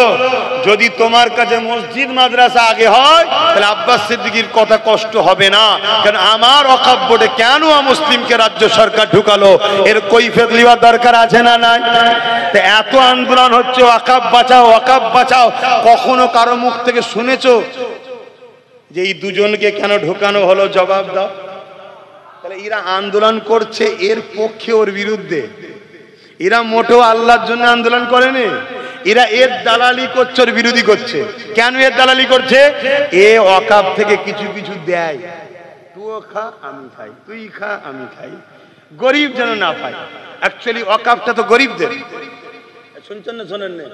এই যে আপনাদের পাশে পীর আব্বাস আলী গোরাচাঁদ হুজুরের মাজার হাড়ুয়ায় 900 বিঘে জায়গা, তার মধ্যে মাত্র আছে 3.25 বিঘে, 3 বিঘেও নয়, আমি রাউন্ড ফিগারে 3 বিঘেই ধরছি। তাহলে 900 থেকে 3 বিঘে থাকলে বাকি কত বিঘে হারিয়েছে? 900 বিঘে থেকে চাচা 9 বিঘে নয় আব্বা, 900 বিঘে থেকে 3 বিঘে আছে 897 বিঘে। এই পশ্চিম বাংলা সরকারের নেতা মন্ত্রী আমলা চামলারা সব ঝেড়ে খাচ্ছে। তাহলে এরা কি ওয়াকফের বিরুদ্ধে? এই ওয়াকফ কালাকানুনের বিরুদ্ধে এরা মনে হচ্ছে? মাথায় ঢুকছে না ঢোকে নে? আব্বাস সিদ্দিকীর জলসা কেন রুকা হয় বুঝতে পারছেন? হ্যাঁ, আমার জলসা রুকা হয় এই কারণে যে এ তো শুধু কেন্দ্রের বিরুদ্ধে বলবে না, এ তো আমার দুর্নীতিটাও বলবে। অতএব ওকে রোকো, ওকে আসতে দিও না, ওকে আটকাও, ও জলসা করতে দিও না। কিন্তু আমি জানি যদি একটা দরজা কেউ বন্ধ করে, আমি জিনার হয়ে কথা বলছি, তিনি 1000টা দরজা খুলতে পারে। জোরে বলুন সুবহানাল্লাহ। তিনি কে? জোরে বলুন কে? অনেক জালিম অনেক জায়গায় আমাকে জলসায় ঢুকতে দেয়নি, শুনছেন তো? এখন সেসব জালিম জেলের খাঁচার মধ্যে আছে, এখন সেখানে সব দাওয়াত করছে। আমি ঘুরে এসি, কেন শয়তান তখন জেলে আছে, এই সুযোগে ঘুরে এসি। তাহলে আরো কোন জায়গায় কেউ যদি আমায় রোকে, আল্লাহকে বলবো তাদেরকেও তুমি খাঁচাই ভরে দাও, একটু যাওয়ার শখ যেচ্ছে যাই। কি আমি তো আল্লাহকে বলবো, তা আল্লাহ যখন সময় হবে আমাকে ওই এলাকায় নিয়ে যাবার, আল্লাহ ঠিক জালিমকে খাঁচাই ভরে দেবে, আর না একেবারে কাফন পরিয়ে দেবে, যা চলে যা, একেবারে চলে যা। কথা শুনছেন না শোনেন নে? কিন্তু আল্লাহ যদি হুকুম না থাকে আমি যেতে পারবো? খোদার বিনা হুকুম ছাড়া গাছের পাতা লড়ে? জোরে বলুন। তা খোদার বিনা হুকুম ছাড়া যদি গাছের পাতা না লড়ে, তাহলে মিশরে ফেরাউনকে রাজা বানিয়েছিল কে? নমরুদকে রাজা বানিয়েছিল কে? সাদ্দাতকে, আবু জেহেলকে, উদবাকে, সাইবাকে কে বানিয়েছে?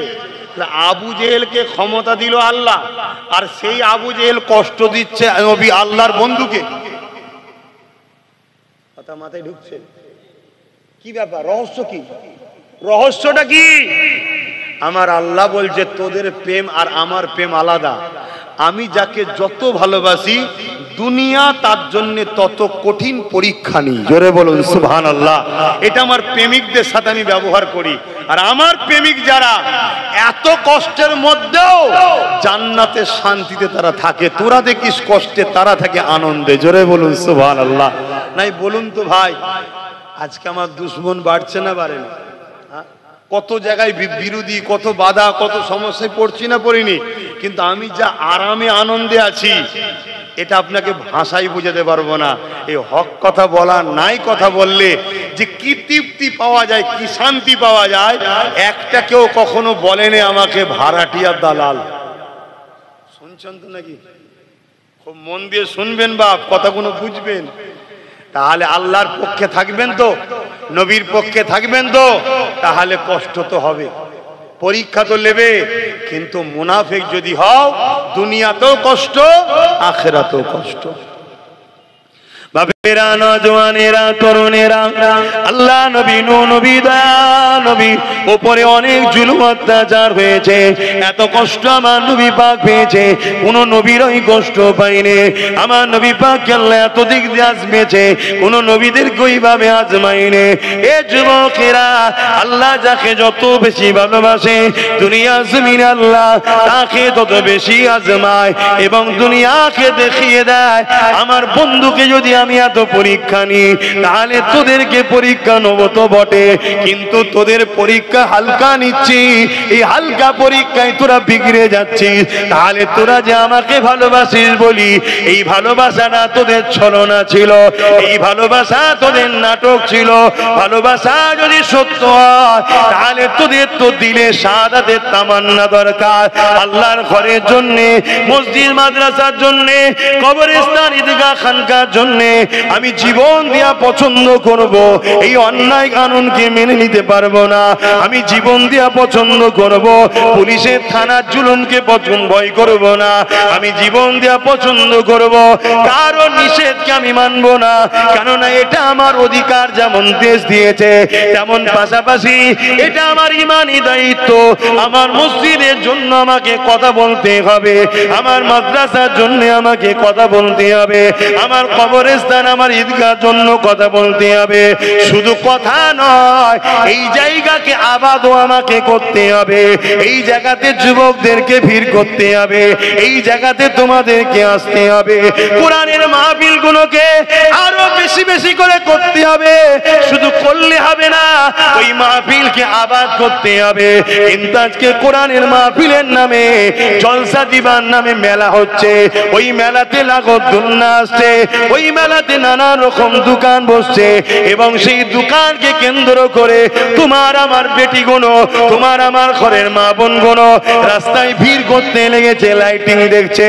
আর দূর থেকে কিছু চরিত্রহীন ছেলে এই সুযোগে এসে তোমার আমার বোনের দিকে নানা রকম নজরে তাকাচ্ছে, ইফটিজিং করছে, নোংরা কথা বলছে। এ জলসা কমিটি আল্লাহর কাছে কিয়ামতের দিন তো ধরা পড়বেই পড়বে। দুনিয়ার জমিনেও আল্লাহ তোমাকে জিল্লাত দেবে, তোমাকে জালিম হুকুমত দিয়ে শাস্তি দেবে। তাই সব জিনিসই করো, কিন্তু নবী পাক যেভাবে করতে বলেছে যদি নবীর তরিকায় করতে না পারো, নিজে থেকে যদি বন্ধ করে দাও, কমসে কম নিজে গুনাহগার হবে, কিন্তু ইসলামের দুশমনটা হবে না। কিন্তু ইসলামের নামে চাঁদ রাত উপলক্ষ করে মেলা দেবে, ফাংশন দেবে, চাঁদ রাত উপলক্ষ করে খেলা দেবে, আর ওই খেলা ওই মেলাতে বেঈমান কাফের অত্যাচারী নেতারা আসবে, খেতে কাটবে, ছেলে মেয়ে একসাথে ঘুরবে। কি উপলক্ষ করে হচ্ছে? ঈদ উপলক্ষ করে। আমার নবী ঈদ উপলক্ষ করে এই সব তো দিয়ে যায়নি। তাহলে মুসলমান, তুমি ধর্মের মধ্যে এ কোনো কোথা থেকে ঢুকালে?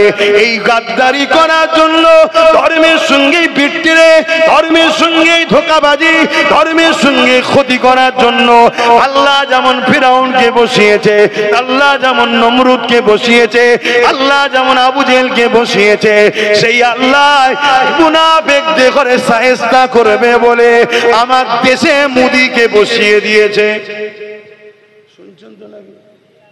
আমার ওয়াজ একটু উল্টো হচ্ছে নাকি? কি গো ইমাম সাহেব ভাইয়েরা, ওয়াজ উল্টো হচ্ছে? আবার ইমামরা তো হ্যাঁও বলতে পারবে না। কেউ যদি আর ওইখান থেকে দেখে লাই, কালকে এসে বলবো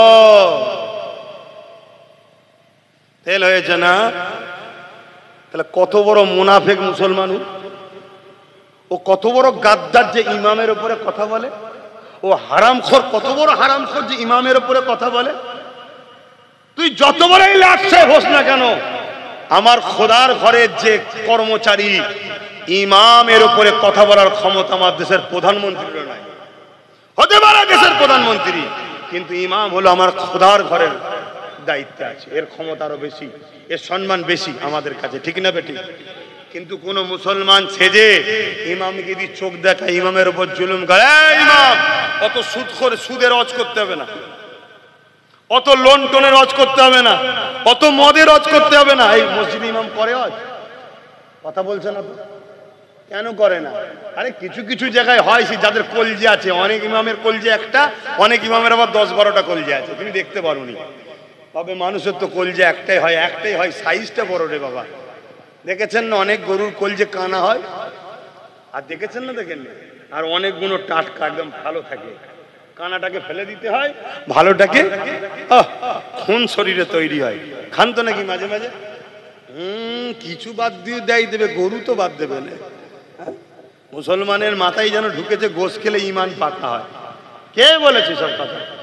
হ্যাঁ, আমরা মুহাম্মদ রসুলের উম্মত। হ্যাঁ, আল্লাহ হালাল করেছেন, খাবেন, আমি ওর বিরুদ্ধে নাই। কিন্তু আজকাল যে আমাদের শরীরের টেম্পার, এই শরীরে কিন্তু ওই প্রোটিন হজম করার ক্ষমতা নাই। তাই কখনো সখনো হালকা ফুলকা খেলেন।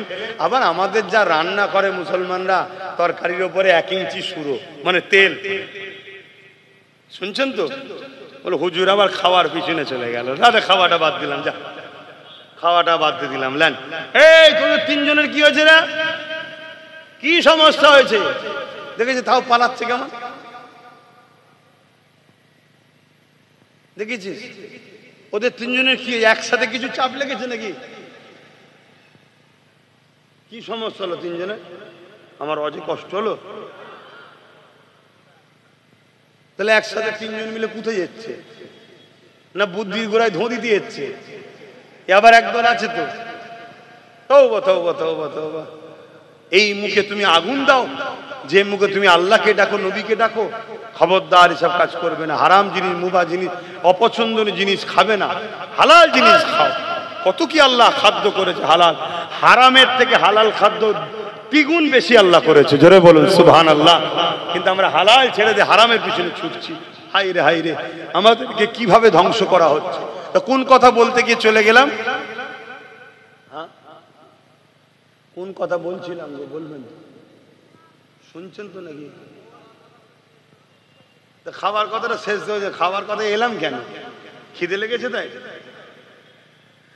বাবেরা নওজওয়ানের আবার বলে যায়, আল্লাহ পাক জালিম হুকুমাতকে বসায় 2 কারণে। এক হলো মুমিনদের ঈমানের পরীক্ষার জন্য, আর মুনাফিকদেরকে তাদের পাওনা বুঝিয়ে দিবার জন্য।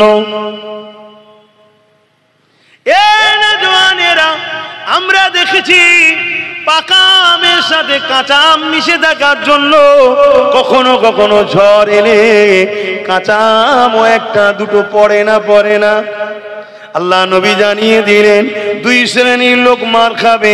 1 শ্রেণীর মানুষ হলো অন্যায় করার জন্য মার খাবে, আর 1 শ্রেণীর লোক মার খাবে কারা? যারা অন্যায় করেনি কিন্তু অন্যায়ের বিরোধী করেনি, তার জন্য শাস্তি হবে। তাই হযরত লূত আলাইহিস সালামকে আল্লাহ বলেছিলেন, ও হযরত নবী লূত আলাইহিস সালাম, আমি আল্লাহ 80,000 লোককে মারবো, তার মধ্যে থেকে 40,000 ভালো, 40,000 খারাপ। একটা মহামারী দিয়ে আল্লাহ পাক মারবে 80,000 লোক, তার মধ্যে 40,000 ভালো, 40,000 খারাপ। হযরত নবী লূত আলাইহিস সালাম আল্লাহ পাককে বললেন, আল্লাহ অন্যায় করেছে শাস্তি পাবে, ভালো লোকগুলোকে কেন আপনি মারবেন? আমার আল্লাহ পাক জানিয়ে দিলেন, ও হযরত নবী লূত, ভালো লোকগুলো খারাপ লোকের বিরোধী করে না, উপরন্তু তাদের সঙ্গে মেশে কেন? শুনছেন? মার আমরা কেন খাচ্ছি? হয়তো অবশ্যই ইনশাল্লাহ আমরা ইমানদার, বলুন না ইনশাল্লাহ, সন্দেহ নাই। তারপরও মার খাচ্ছি কেন? আমরা খারাপ লোকের হয় অন্যায় দেখে চুপ থাকি, আর নাই খারাপ লোকের সঙ্গে মিশি। শুনছেন তো নাকি? কেন আমি প্রথমেই বলেছি, অন্যায়কে রুকার নাম ইসলাম, নাইকে প্রতিষ্ঠিত করার নাম ইসলাম। শুধু নাই প্রতিষ্ঠিত করার নাম ইসলাম নয়, অন্যায় খতম করে নাই প্রতিষ্ঠিত করার নাম ইসলাম। প্রত্যেকটা মুসলমান গ্রামে ন্যায়ও যেমন আছে, অন্যায় আছে না নাই? তাহলে ইসলাম আছে কোথায়? বলুন, কমপ্লিট ইসলাম আছে কোথায়? প্রত্যেকটা মুসলিম গ্রামে এতিমের মাল ঝেড়ে খাওয়া হয়, বিধবার উপরে জুলুম হয়, গরিবকে আত্মসাৎ করা হয়, অসহায়ের উপর অত্যাচার করা হয়, প্রত্যেকটা মুসলিম গ্রামের মধ্যে আল্লাহর সৃষ্টির উপরে জুলুম হচ্ছে না হয়নি? এই জুলুমকে মিটাবার নাম ইসলাম আমাদের মধ্যে আছে কই? তাই আজকে আমরা নিজেরা ভালো হলো জুলুম যদি নাও করি তাও মার খেতে হবে আমাদেরকে। কেন? আমরা জালিমের সঙ্গে মিশি। শুনছেন তো নাকি? হ্যাঁ, বড় জালিমের সঙ্গে না মিশল, ছোট জালিমের সঙ্গে তো মিশি। আমরা মিশি না? অলরেডি মাদ্রাসায় প্রতি বছরে মাদ্রাসার শিক্ষার পরীক্ষাতে ফুরফুরা দরবার দাদা হুজুরের মাদ্রাসায় হয় ফার্স্ট নাই সেকেন্ড, এই দুটোর মধ্যে একটা না একটা ছেলে ওখান থেকে বেরোতো, তাই তো নাকি গো? বলুন না। এই বছরে একটাও নেই। কারণ কি? কারণ শুনুন, আজ থেকে আমি চিল্লাচ্ছি না, আমি আজ থেকে চিল্লাইনি, আমি অনেকদিন ধরে চিল্লাচ্ছি। সমস্যা তো ওপর দিকে থুতু ফেললে গায়ে পড়ে যাবে। घर में आग लगी है घर की चड़क से, ঘরেও দুশ্মন তো। আজ থেকে চিল্লাচ্ছি। আমি কবে থেকে বলছি টাইটেল মাদ্রাসায় 14টা শিক্ষক নেই। কটা? 14টা শিক্ষক নেই। একটা প্রতিষ্ঠানে যদি 14টা শিক্ষক না থাকে, ওই প্রতিষ্ঠানে ছাত্ররা মানুষ হবে?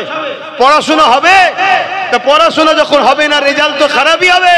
তাহলে দাদা হুজুরের যে পূর্ব ভারতে দাদা হুজুরের যে একটা নাম অবদান আছে, সেই অবদানকে মিটাবারও একটা ষড়যন্ত্র রাজ্য সরকার চালায়।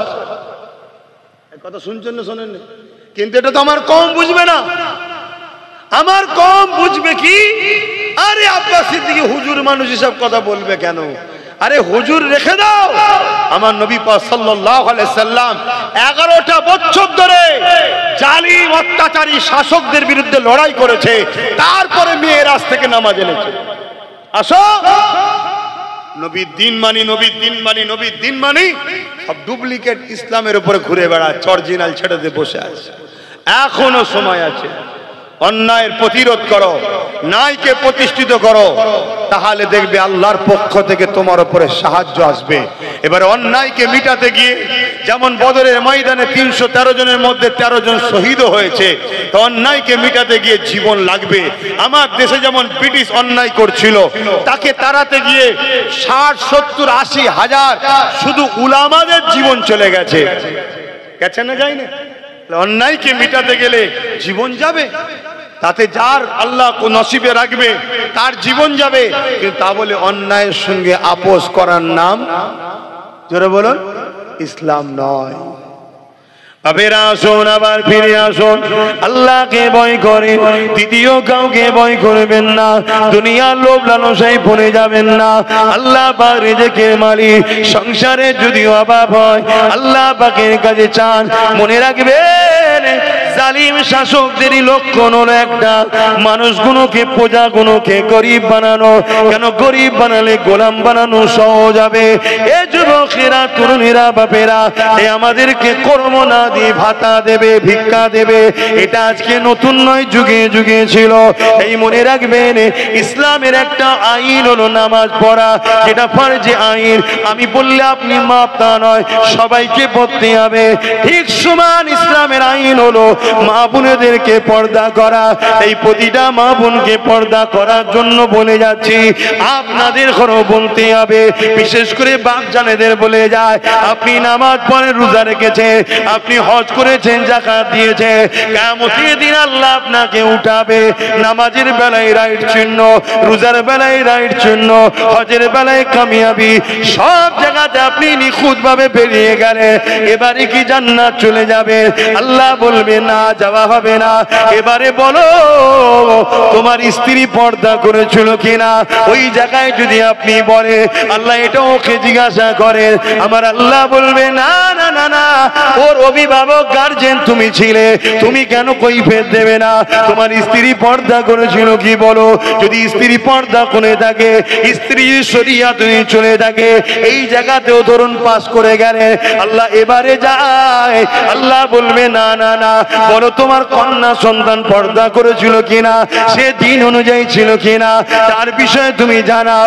এ যুবকেরা, আমাদের সমাজে একটা কথা আছে, পুরুষদের থেকে নারীরা নাকি বাপকে বেশি ভালোবাসে, এই কথাটা অস্বীকার করা যাবে না, অতি সত্য কথা। কন্যা সন্তানরা বাপকে বেশি ভালোবাসে, কিন্তু মনে রাখবেন আজকের দিনেতে বাপেরা যদি জাহান্নামে যায়, 100-র মধ্যে 99টা বাপ কন্যার জন্য জাহান্নামে যাবে। শুনছেন তো নাকি? আমার আজ কি ইসলাম বিরোধী হচ্ছে? কেন কন্যার জন্য যাবে? প্রত্যেকটা মেয়ের হাতে এখন মোবাইল, আর ওই মোবাইলে সেলফি তুলছে আর ডাউনলোড করছে, লাখো কোটি লোক দেখছে, চোখে জেনা হচ্ছে। যে দেখছে তারও জেনা, আর যে বেটিটা করছে তারও ওই পাপ হচ্ছে। এর জন্য বাপকে কিয়ামত দিন ধরা হবে। শুনছেন আব্বাজান? ও হুজুর তুমি যা ওয়াজ করছে সমাধান কি করে হবে? কে বলেছে হবে না? যদি আপনি ছোটবেলা থেকে তারবিয়াত দিতেন, তোর মডেল হলো খাতুনে জান্নাত, এলে জীবনীলে পড়, তাহলে আপনার বেটিটা খাতুনে জান্নাতের সাথেই জান্নাতে থাকতো। আপনি ছোটবেলা থেকে তারবিয়াত দিয়েছেন কি? হ্যাঁ বলে কি শিখিয়েছেন? এখন বড় হয়ে মানুষ করতে গেলে আর হয়? ইট যখন পেকে যায় তাকে তো আর ভাই ব্যান্ড করা যায় না, কাটতে হয়। এখন যখনই আপনি কিছু বলছেন ও ফোঁস তুলছে, ফোঁস তুলছে অমনি। কিন্তু আমার কাছে স্পষ্ট হিসাব, আমার ওয়াজ শুনলে আমার মা বোনরা রেখে যাবে না তো? কেন? ওরা খুব ভালোবাসে আমায়, ভালোবাসে বলেই তো বুঝাতে চাইছি যে জাহান্নামে যাসনি মা বোনের, একসাথে জান্নাতেই যাবো নাকি? এই জন্য তো বুঝাচ্ছি। ভালোবাসার নাম কি? জাহান্নামে ঢেলে দেওয়া? ভালোবাসার নাম তোকে জান্নাতে নিয়ে যাওয়া, তাই তো নাকি? তা তুমি আমার মা হও, তুমি আমার বোন হও, তোমাকে সৃষ্টি করেছে যে, তিনার বিধান তোমার উপরে চলবে না অন্য কারো?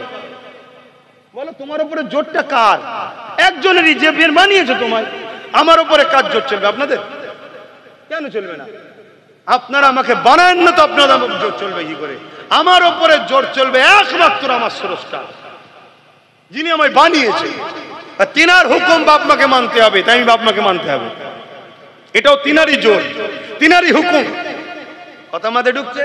ঠিক তেমনি একটা কন্যাকে বিবাহ দেওয়া পর্যন্ত বাপের দায়িত্ব, বিবাহের পরে দায়িত্ব সম্পূর্ণ স্বামীর।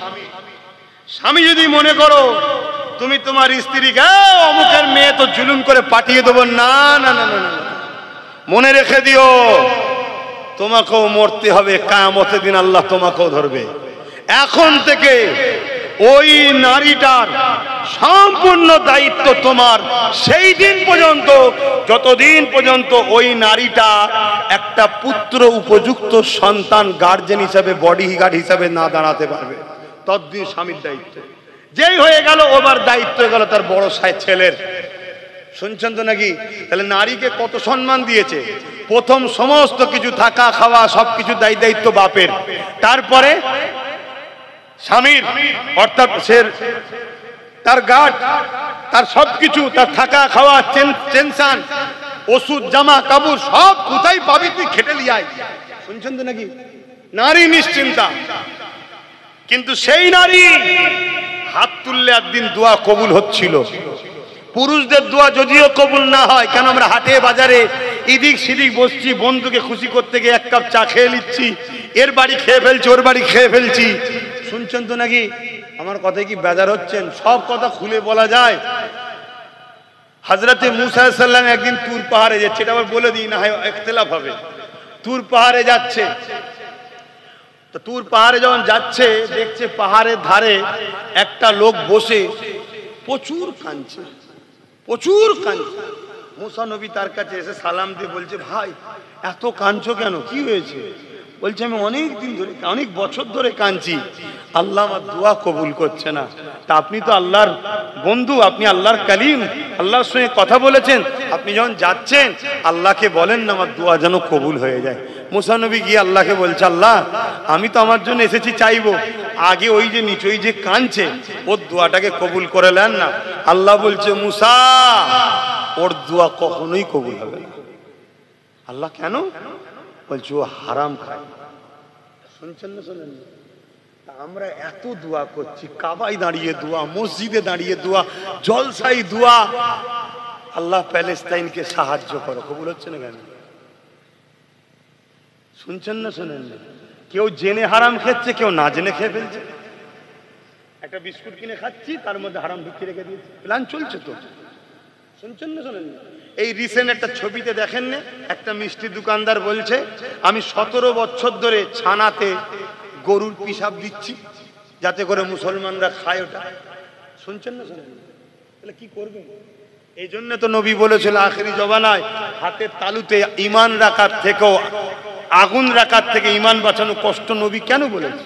তারপরে এখানে বলবো, যদি কেউ অজানায় অসতর্কে কোনো জিনিস খেয়ে ফেলে আল্লাহর কাছে, এই জন্য দৈনিক আমার নবী তওবা করা শিখিয়েছে, তওবা করতে হয়। আল্লাহ কিন্তু তওবা করলে মাফ করে দেবেন। জোরে বলুন সুবহানাল্লাহ।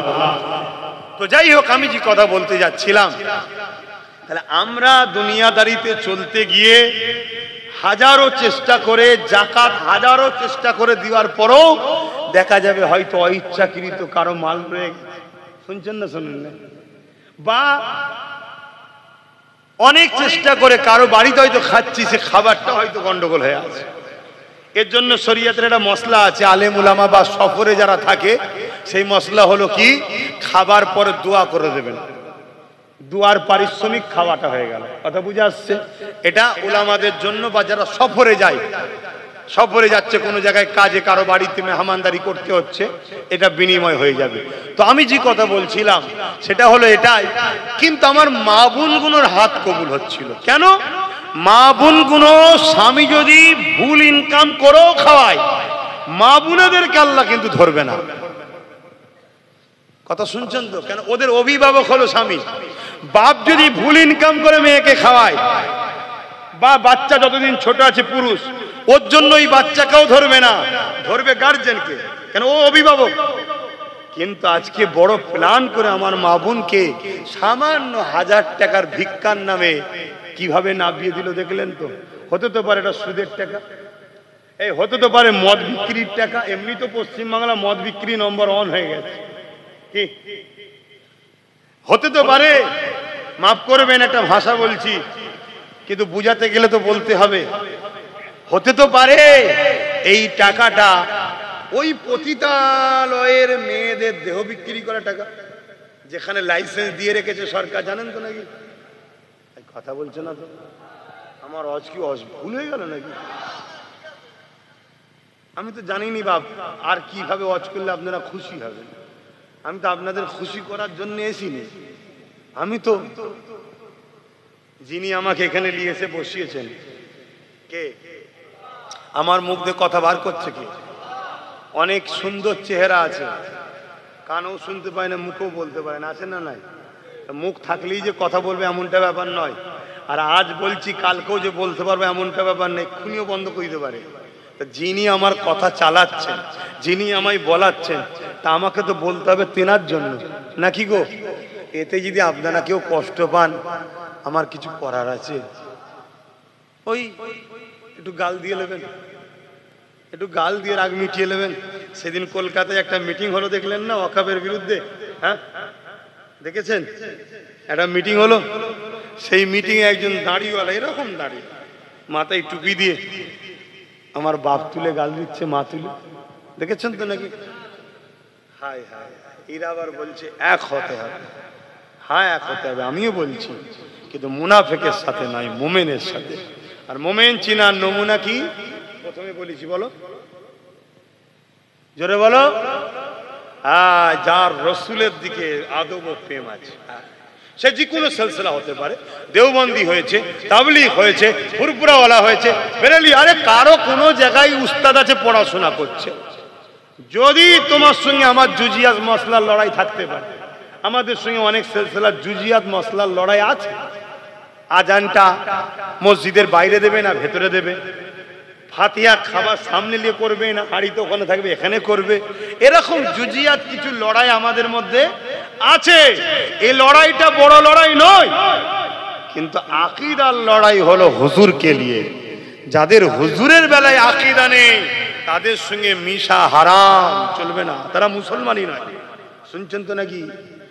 জুজিয়াত মাসলা লড়াই হয়েছে, ও তুমি তোমার শায়েখকে মানগে যাও, তুমি তোমার আমিরকে মানগে যাও, তুমি তোমার পীরকে মানগে যাও, আমি জবানার মুজাদ্দেদকে মানি। কিন্তু মসজিদ এখন আমাদের সবার, মাদ্রাসা সবার। আসো আমরা সংগঠিত হই, একতা হওয়ার দরকার আছে না নাই? কিন্তু কাদের সাথে? যাদের আকীদা নবী মরে গেছে তার সাথে একতা হবে। যাদের আকীদা কিয়ামতের দিন নবীও ভ্যাল ভ্যাল করে চেয়ে থাকবে, তাদের সঙ্গে একতা হবে। তাহলে আল্লাহ সাহায্য পাবেন? আল্লাহ তো মেরে ফেলবে আরো। হ্যাঁ একতা হব। হ্যাঁ জুজিয়াত মাসলা আমি দাঁড়িয়ে সালাম দিই, কেউ বসে দেয়, দাঁড়ানোটা কি ফরজ, ওয়াজিব, সুন্নতে মুআক্কাদা না? এটা প্রেমের ব্যাপার। আমার ভালো লাগে দিই, ওর ভালো লাগে না বসে দেয়। এ নিয়ে তো আমাদের ঝগড়া করা উচিত নয়। আমাদের ঝগড়া আকীদা যার সঙ্গে সমস্যা, আর আকীদা মুহাম্মদ রাসূলের সঙ্গে প্রেম ও আদবের সাথে গাঁট বাঁধার নাম ঈমান। জোরে বলুন সুবহানাল্লাহ। তো অস্ত করেই যাচ্ছি, নামাজ হবে তো? সংক্ষেপ করি নাকি? অনেক সময় হয়ে গেছে, আসেন আর কথা বেরিয়ে লাভ নেই, একটু সালাম দিয়ে লি। ইয়া নবী সালাম। এই ছেলেটা কি করছে? কি করছে? এক হাতে মোবাইল আর আরেক হাত কোথায় তো? কি সমস্যা?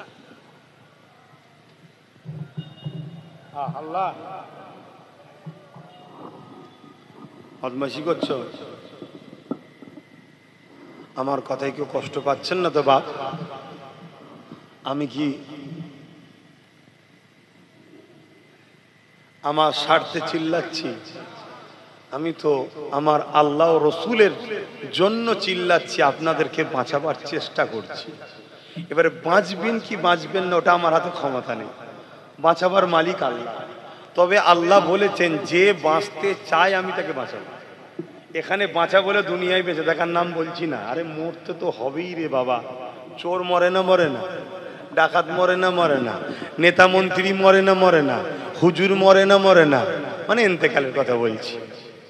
মৃত্যু তো হবেই, কিন্তু মৃত্যুটা কি রকম হবে? কুকুর ছাগলও তো মরে, তাই তো নাকি? তা মানুষ যদি ওইভাবে মরে, ওই মরণটা কি ভালো? বীরেশ মতো ইসলামের উপরে থেকে জোতের সাথে আল্লাহ যেন মরণ দেয়। বোন আল্লাহুম্মা আমিন। কি হচ্ছে আজকে সমাজে, এটাকে সামনে রেখে তাই আমি আপনাদেরকে গুটি কত কথা বললাম। আসেন, আমার নূর নবী, দয়াল নবী, হায়াতুল নবী, শাফাআতুল নবী, মেরাজ ওয়ালা নবী, সব কিছু জাননেওয়ালা নবী। জোরে বলুন সুবহানাল্লাহ। মানেন তো নাকি? হ্যাঁ। কেউ বলবে রসুল লেখাপড়া জানে না, অক্ষর জ্ঞান জানে না, তার সাথে এক হব? সম্ভব নয় ভাই। আমি মরণকে পছন্দ করি, নবীর দুশ্মনের সঙ্গে বসে ভালো মন্দ খেতেও চাই না। শুনছেন তো? কেন? আমাদের সবকিছুর আগে নবী আমাদের কাছে আপন। আর এই ফাইসাল্লাটা দিয়েছেন কে? স্বয়ং আল্লাহ। আল্লাহ কোরআনে বলছেন, কুল ইন কুনতুম তুহিব্বুনাল্লাহ ফাত্তাবিউনি ইহবিবকুমুল্লাহ ওয়া ইয়াগফিরু লাকুম যুনুবাকুম আল্লাহু গফুরুর রহিম। হাবিব আপনি বলে দিন, যারা আল্লাহকে ভালোবাসে এরা যদি সত্যবাদী হয়, আগে যেন আপনার ইত্তেবা করে, আপনাকে অনুসরণ করে। কিন্তু ইত্তেবা অনুসরণ করতে গেলে তার উপরে মহব্বত থাকা দরকার, নাই মানা যায় না। ঠিক তো নাকি গো? তা ফাত্তাবিউনির মধ্যেই ভালোবাসা লুকিয়ে আছে। ভালোবেসে যেন আপনাকে মেনে নেয়, ভালোবেসে যেন আপনাকে অনুসরণ করে। আল্লাহকে যারা ভালোবাসতে চায়, ভালোবাসে বলে, তাদের কাজ হলো আগে নবীকে ভালোবেসে মেনে নিতে হবে, নবীকে ভালোবেসে ইত্তেবা করতে হবে। তাহলে কি হবে? কি হবে? বিকুমুল্লাহ। আল্লাহ বলছে আমি তাদেরকে ভালোবাসবো। জোরে বলুন সুবহানাল্লাহ। আর আমি যাদেরকে ভালোবাসবো, ওয়া ইয়াগফিরু লাকুম যুনুবাকুম আল্লাহু গফুরুর রহিম। আমি আল্লাহকে তারা বড় দয়ালু মেহেরবান পাবে, আমি তাদের জীবনের গুনাহ মাফ করে দেবো। জোরে বলুন সুবহানাল্লাহ। আল্লাহ পরীক্ষা নেবে আমাদের, কি গো নেবে না নেবে না? আমাদের পরীক্ষা নিলে কি আমরা অখুশি? জোরে বলুন। হযরত আব্বাজান ইব্রাহিম আলাইহিস সালামকে যখন চরকিতে তুলে দেওয়া হয়েছে, এবার ঘুরিয়ে আগুনে ফেলা হবে, কেন হাতে করে লিজে ফেলবে, এত আগুনের তাপ, আগুনের কাছে যেতে পারছে না লোক। এই বিশাল একটা গিরামলে যত বড় এলাকায়, এত বড় এলাকায় আগুন জ্বলছে, তার মধ্যে ফেলছে এত বিশাল আগুন, তা কাছে যেতে পারছে না, তা চরকি করে ঘুরিয়ে ছুঁড়ে ফেলে দেবে আগুনে। কথা বুঝলেন? তো এইরকম একটা টাইম চরকি ঘোরা শুরু হয়েছে। এরকম একটা টাইমে বলো, তোমাকে আমাকে যদি কেউ এসে বলে ভাই আমি কোনো হেল্প করব, তুমি আমি তো ভয়েতে কেঁদে ওই রাজাকেই হয়তো বলবো তুই যা বলবি তাই মেনে নেবো, ভাই আমার মারিস নি। হ্যাঁ, এটা ইমানের দুর্বল আমাদের।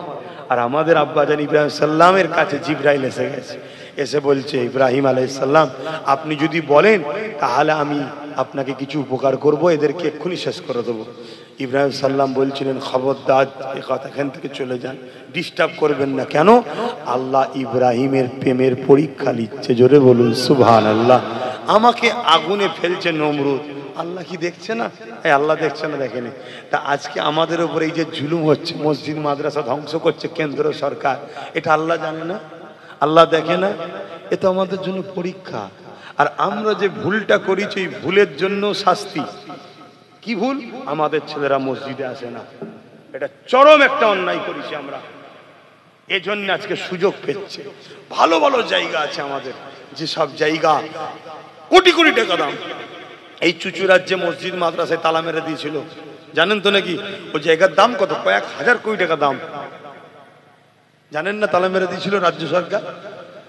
আর ওইখানেই পাশে আর একটা কবরস্থান আছে 52 বিঘে, যার এক কাটার দাম হয়তো 1-1.5-2 কোটি টাকা করে দাম আজকের দিনে।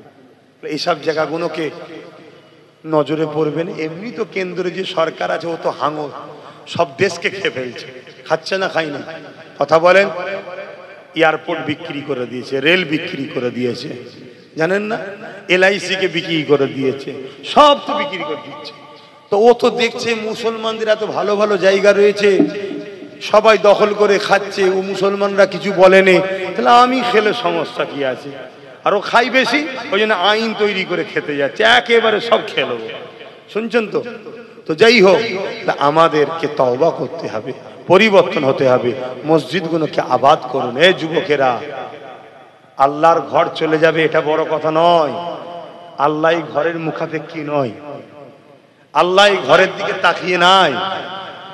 আল্লাহ হাজারো লাখো নতুন ঘর তৈরি করার জন্য লোক তৈরি করে নেবে। জোরে বলুন সুবহানাল্লাহ। জানেন না, বাবরি মসজিদে যে প্রথম আঘাত দিয়েছিল, আল্লাহ তাকে মুসলমান বানিয়ে তার হাতে 100 মসজিদ বানিয়ে দিয়েছে। জানেন না? জানেন না? আপনারা জানেন ইউরোপ মহাদেশ, যেমন আমরা এশিয়া মহাদেশ, ইউরোপ দুনিয়া, ইউরোপ মহাদেশ, তাদের সমীক্ষা হচ্ছে আগামী 40-এর মধ্যে পুরো ইউরোপ হবে সংখ্যাগুরু ইসলাম। জোরে বলুন সুবহানাল্লাহ। তাহলে কাদের ছেলে মুসলমান হচ্ছে? তাদের বাপ দাদা কেউ মুসলমান নাই, সব দলে দলে দলে দলে ইমানের কলেমা পড়ে মোহাম্মদ রসুলের প্রেমিক হয়ে যাচ্ছে। তুমি জানো এই এত পিছনে লাগার পিছনে কারণ কি?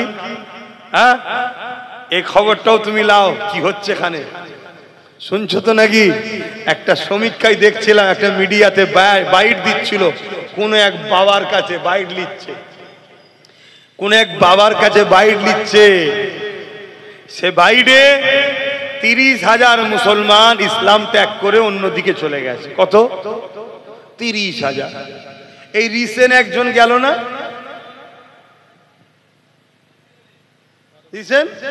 গেল তো নাকি?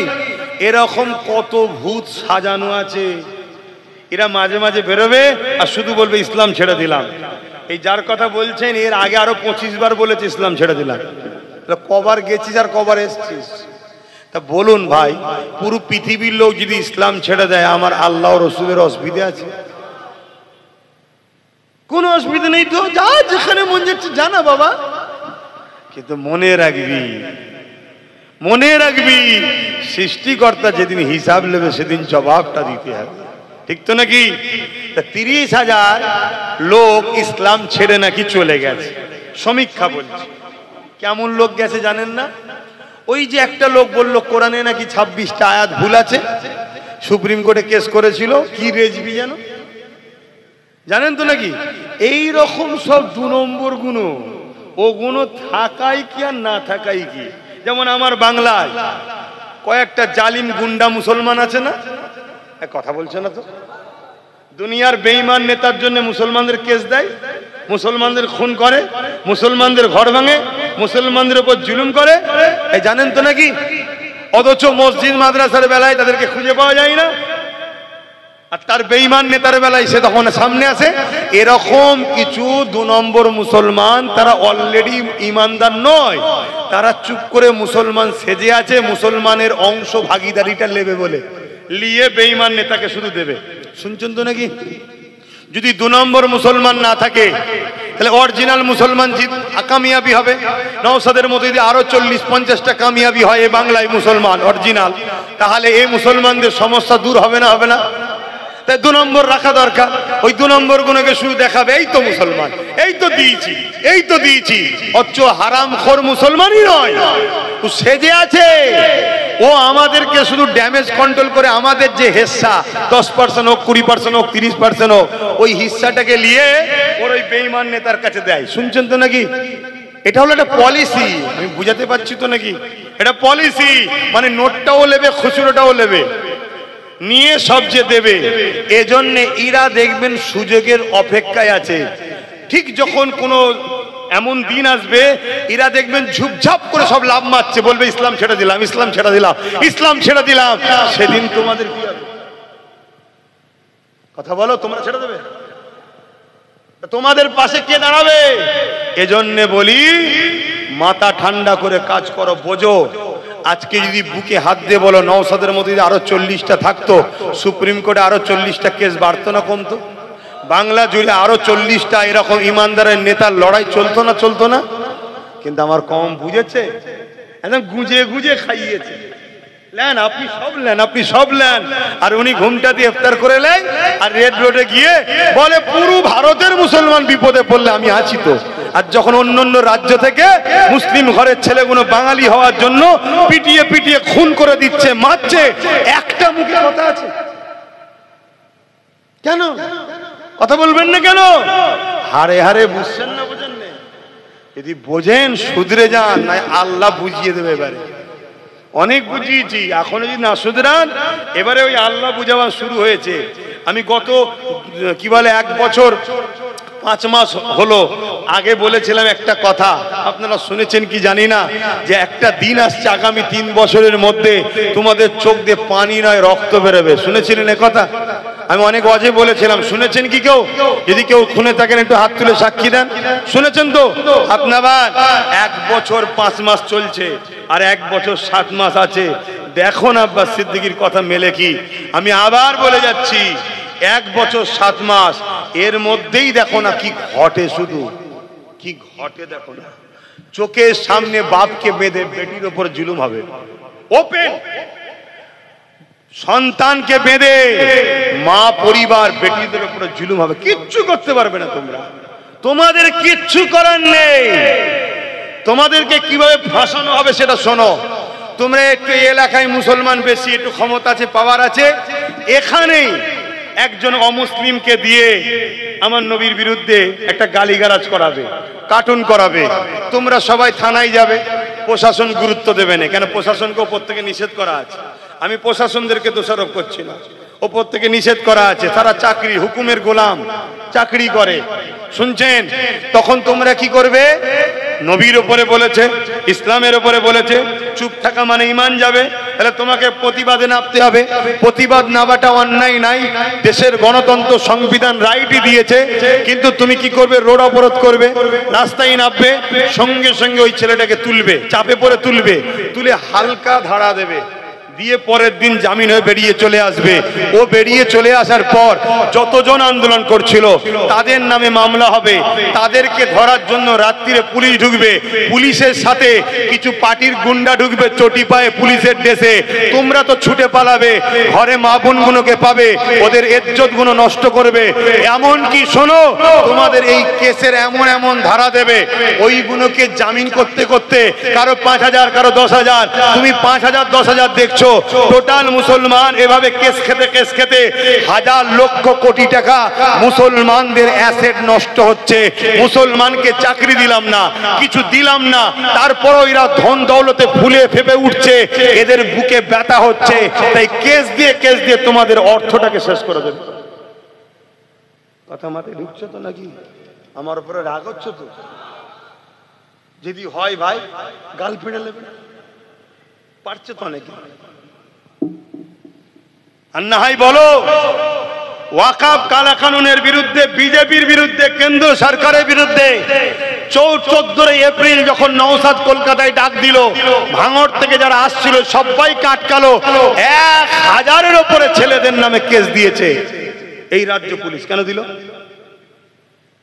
থানা থেকে যত পুরাতন মোটরসাইকেল ছিল সব ধরে না, সব পুরাতন মোটরসাইকেল গুলো কেলিয়েছে, পুড়িয়ে বলছে দেখো প্রশাসনের গাড়ি নষ্ট করেছে।